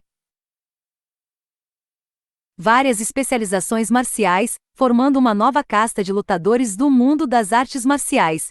Nos ringues, quando existe desproporção de forças, o oponente mais fraco faz o seguinte: movimenta-se o tempo todo para não virar um alvo fixo, mina as resistências do oponente, com chutes nas pernas para enfraquecê-lo, aguarda com cautela a melhor oportunidade, fugindo em círculos, se for o caso. Cansa o oponente maior, que geralmente tem menor resistência física, por causa do peso. Aproveita a melhor oportunidade do oponente para derrubá-lo, estudando as fraquezas do adversário e as chances que ele proporciona, leva a luta para o chão, onde a desproporção de forças fica minimizada pelo emprego de alavancas, finaliza o oponente com uma chave, usando a alavanca como princípio de força. Tomando as lutas de vale tudo ainda como exemplo, você vai constatar que essa tática nada mais é do que a aplicação de ataques pelos flancos para compensar a desproporção de forças, usar a paciência como arma para desestabilizar o inimigo, recuando nos momentos certos para não colocar em risco sua integridade física, e a inteligência para detectar as falhas do inimigo, descobrindo o momento certo para atacar. E, o mais incrível, vencer com golpes que utilizam a alavanca como ferramenta para uma chave. Ou seja, utilizar a força do inimigo contra o próprio inimigo. Os princípios da guerra e a sua marca. Pense neles. Manutenção do objetivo. Você precisa estar o tempo todo focado lá na frente. Posicionamento é vital na guerra, e também na construção de valor para sua marca pessoal. Não importam os reveses você manobra. Lateralmente recua, dá a volta e concentra-se sempre na sua diferença de valor, a visão que quer construir lá na frente. Segurança da ação. Avalie sempre os riscos visando a preservação da integridade da sua imagem de marca e sua reputação, física e moral. Meça os riscos aos terceiros que dependem de você nesses movimentos táticos na carreira. Não fique paralisado, mas não se exponha demais. Avalie sempre o custo-benefício para sua marca e se você quer pagar o preço. Mobilidade de ação. Não haverá uma linha reta nessa trajetória, é preciso buscar espaços alternativos e nunca virar um alvo fixo para os inimigos de mercado. Procure espaços vazios que lhe permitam um encaixe perfeito, visibilidade e longevidade para sua marca. Emprego do poder ofensivo. Use todo o poder do seu DNA de marca para desferir golpes no inimigo e criar seu espaço de marca na mente do público-alvo. Reúna todas as suas forças, competências, habilidades, conhecimentos, virtudes, imagem, em favor do objetivo lá na frente. Exponha sempre, de forma escancarada, suas diferenças de marca e os atributos que o tornam único. Economia de forças. Uma estratégia perfeita é aquela que comete menos erros e economiza energia do seu lado. Cometer menos erros significa preparar bem seu plano de voo para alcançar o máximo com o mínimo esforço. Cometer menos erros é não dar oportunidade de vitória ao inimigo. Concentração de forças é o emprego da maior força possível num ponto decisivo. Esse é o princípio do posicionamento. Escolha o ponto certo e concentre-se nele com todas as forças. Jamais ataque numa frente ampla. Pelo contrário, lembre-se dos princípios de posicionamento na frente de batalha. Se não tem a superioridade absoluta, você precisa encontrar a superioridade relativa, num ponto-chave, e concentrar ali todas as energias. Surpresa, trabalhe em silêncio, movimente-se nas sombras enquanto os outros descansam, acompanhe a topologia do terreno tirando proveito de cada área, de cada situação, prepare-se o tempo todo e surpreenda com seus movimentos. O que isso tem a ver com a minha marca pessoal? Agora, pense estrategicamente na sua marca pessoal e na sua carreira com base nesses princípios básicos da guerra. Pense em estratégia e nas manobras táticas partindo das perguntas e reflexões a seguir. Não me olhe assim. Eu disse que você estava no meio de uma guerra. O que você pode fazer diante dos obstáculos? Existem coisas que você pode mudar e outras que não pode. Ponto. Mas isso não significa que tenha de abdicar dos seus planos, mas sim que não tem todas as respostas, pelo menos neste momento. O importante é saber exatamente quais são seus obstáculos, que barreiras enfrentará para concretizar seus planos. Ter esse conhecimento já implica metade da batalha ganha. Coloque tudo no papel, reflita e comece a encarar as barreiras de frente. Você vai descobrir que algumas não eram tão complexas como pensava. A melhor maneira de enfrentar um problema é imaginar a pior coisa que ele pode causar. A partir daí, você começa a pensar em hipóteses melhores e passa a buscar a solução. É terrível ficar ruminando um problema sem considerá-lo devidamente. Contra que forças você luta neste momento? Nesse processo, descobrirá que algumas dessas forças contrárias estão dentro de você mesmo. São suas crenças e seus paradigmas. Você precisa meditar, refletir, descobrir suas razões, seus medos e encontrar soluções. Boa parte das pessoas depara com grandes dificuldades e atribui isso ao mercado, à profissão ou ao cargo que ocupa, quando na verdade são fragilidades e inseguranças pessoais que só elas podem resolver. Tente avaliar essas forças, lixe aquelas que são de foro íntimo e descubra como neutralizá-las. Você tem inferioridade de forças para chegar lá? Pense sob a ótica de um ataque pelos flancos, como descrevemos anteriormente. Não cogite desistir, porque tecnicamente você está em posição inferior. Avalie as alternativas, as saídas laterais, as áreas desguarnecidas. Descubra de quanto tempo precisaria para contornar esse obstáculo, e quanto de energia poderia aplicar nesse esforço lateral. Lembre-se dos recuos táticos. Observe se não existe possibilidade de migrações para outras áreas, outros setores ou outras empresas menores que lhe possibilitariam esse deslocamento tático. Finja-se de morto por um tempo e prepare-se. Invista em você e no seu ferramental, para um ataque surpresa a médio prazo. Que fragilidades precisa contornar para aumentar suas chances?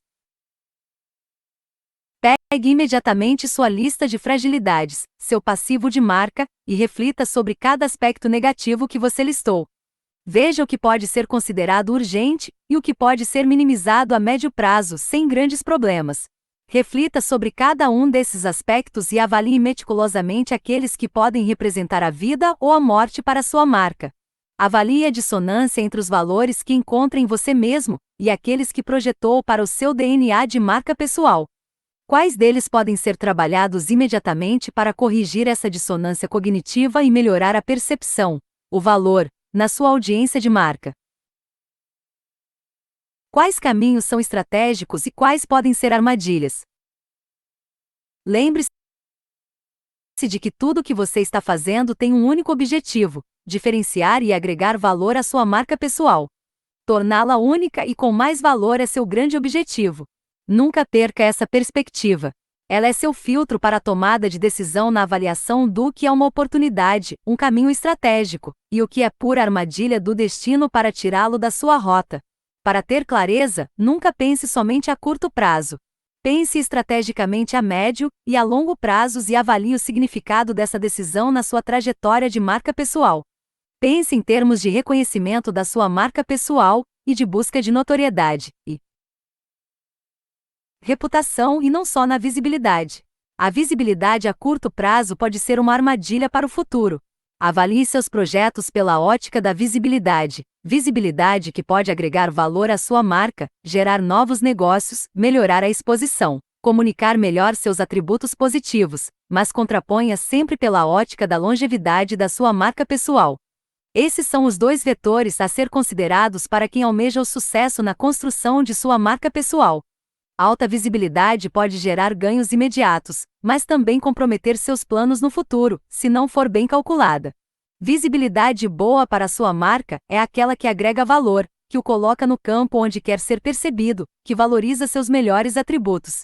Visibilidade ideal é a que produz sinergia entre seus valores de marca, que reforça seu DNA de marca pessoal. Avalie bem cada movimento e abra mão daqueles que forem oportunistas demais. Descarte toda a visibilidade que o distanciar do seu DNA de marca. A armadilha da visibilidade para o umbigo.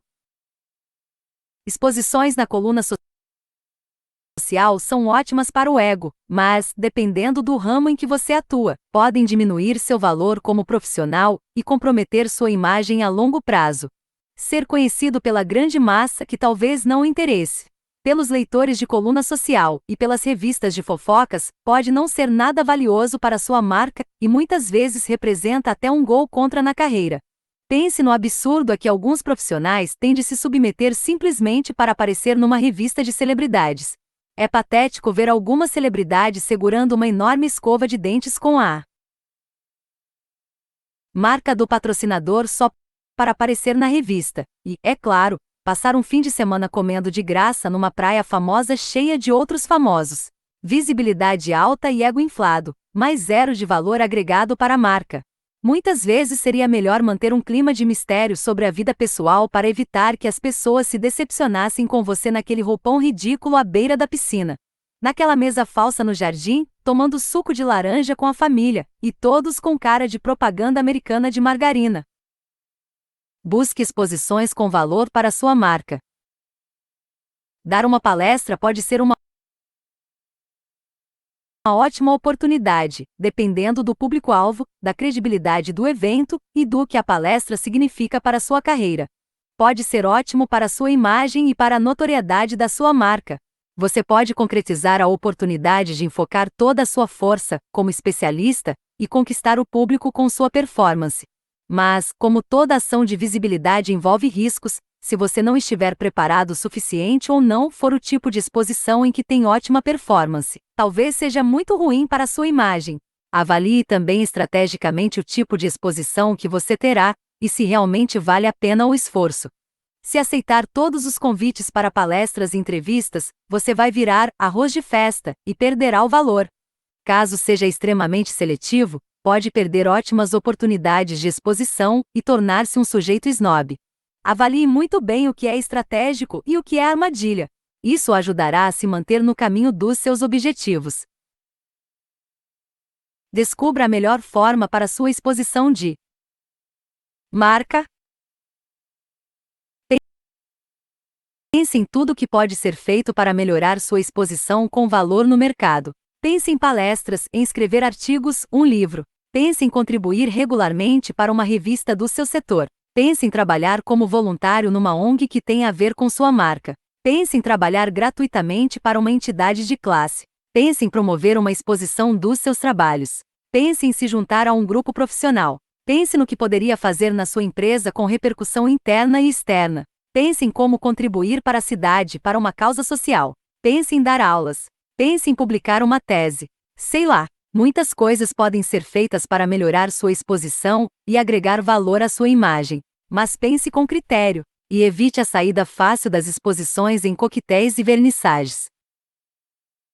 Que obstáculos são intransponíveis? Dá para contornar?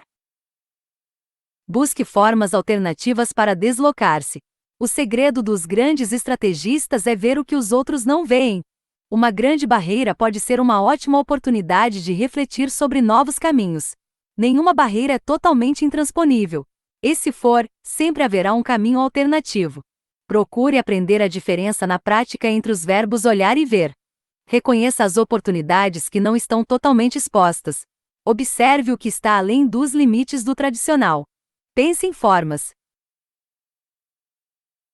alternativas, mesmo que num primeiro momento pareçam totalmente despropositadas e malucas.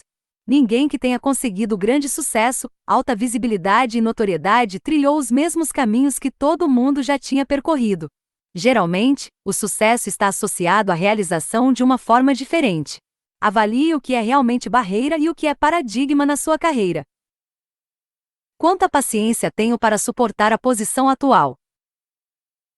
Se você está numa situação de desconforto, frágil ou ameaçada pelas mudanças no mercado, pense nas alternativas a curto, médio e longo prazos. Avalie se a sua atual posição é realmente insuportável, ou se você ainda consegue aproveitá-la para criar músculos e dar o salto em outra direção. Até que ponto é insuportável?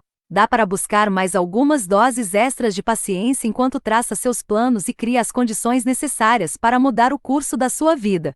O que você não pode é ficar perdendo tempo e esgotando suas últimas energias no controle das emoções sem fazer nada de prático para sua virada. Se ainda tem um saldo de paciência e energia, capitalize-o para o seu novo projeto. Às vezes, somente a tomada de posição tem um efeito impressionante sobre a autoestima e o revigoramento das energias para enfrentar a atual posição. De quanto tempo preciso para me preparar? Você deve estar convicto de que precisa fazer mudanças, implementar projetos e pôr em prática seus movimentos. Avalie todos eles e selecione os que são mais fáceis de ser implementados, os recursos de que você necessita para isso. Aposte naqueles que dependem exclusivamente de você e que, na maioria das vezes, não exigem grandes recursos. Pense nos aspectos do seu passivo de marca, imagem, que você poderia começar ainda hoje. Pense na sua imagem pessoal e em todos os sinais da sua marca e comece a introduzir pequenas mudanças em direção aos seus objetivos maiores. Desenhe o caminho. Pegue uma folha de papel e faça uma linha de tempo com alguns movimentos já preparados. Reflita sobre eles com uma perspectiva realista. Caso precise dominar uma nova língua estrangeira, e isso é estratégico para a consecução dos seus planos, não determine poucos meses, a não ser que seja um gênio em aprendizado. Seja realista com os prazos, mas não deixe de mencioná-los em cada meta, para não ficar solto demais e relaxar a guarda. Tenha esses prazos sempre à mão e verifique o tempo todo quanto falta para conseguir cumprir o planejado. Desenhar essa linha de tempo é fundamental para ter a visão do todo. Isso ajuda a enxergar bem melhor a importância de cada ação a ser implementada e de cada movimento tático. Coloque na linha os pontos estratégicos assinalando as datas previstas para cada um. Pense nessa linha sob aquela ótica da treliça, que mencionamos anteriormente, unindo todos esses movimentos táticos. Reflita sobre a importância de cada um como patamares a ser conquistados para um novo movimento. Se você olhar assim, descobrirá aqueles que são realmente estratégicos para alcançar os objetivos finais. Veja a interdependência entre eles e a importância de sinergia entre os movimentos. Que decisões preciso tomar hoje? Todas aquelas que dizem respeito a você mesmo e à sua marca pessoal. Não deixe de relacionar nenhuma das ações que independem de terceiros ou do mercado. Pegue esses aspectos para uma tomada de decisão imediata. Não se angustie com todas as outras, aposte num conjunto realista de ações que estão em suas mãos e podem ser implementadas ainda hoje.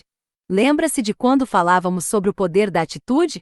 Este não é um livro meloso de autoajuda, mas esse aspecto é vital para a realização de muitos outros movimentos. Você como marca tem prazo de validade, lembra desse papo. E quanto antes começar a virar o jogo, melhor para você.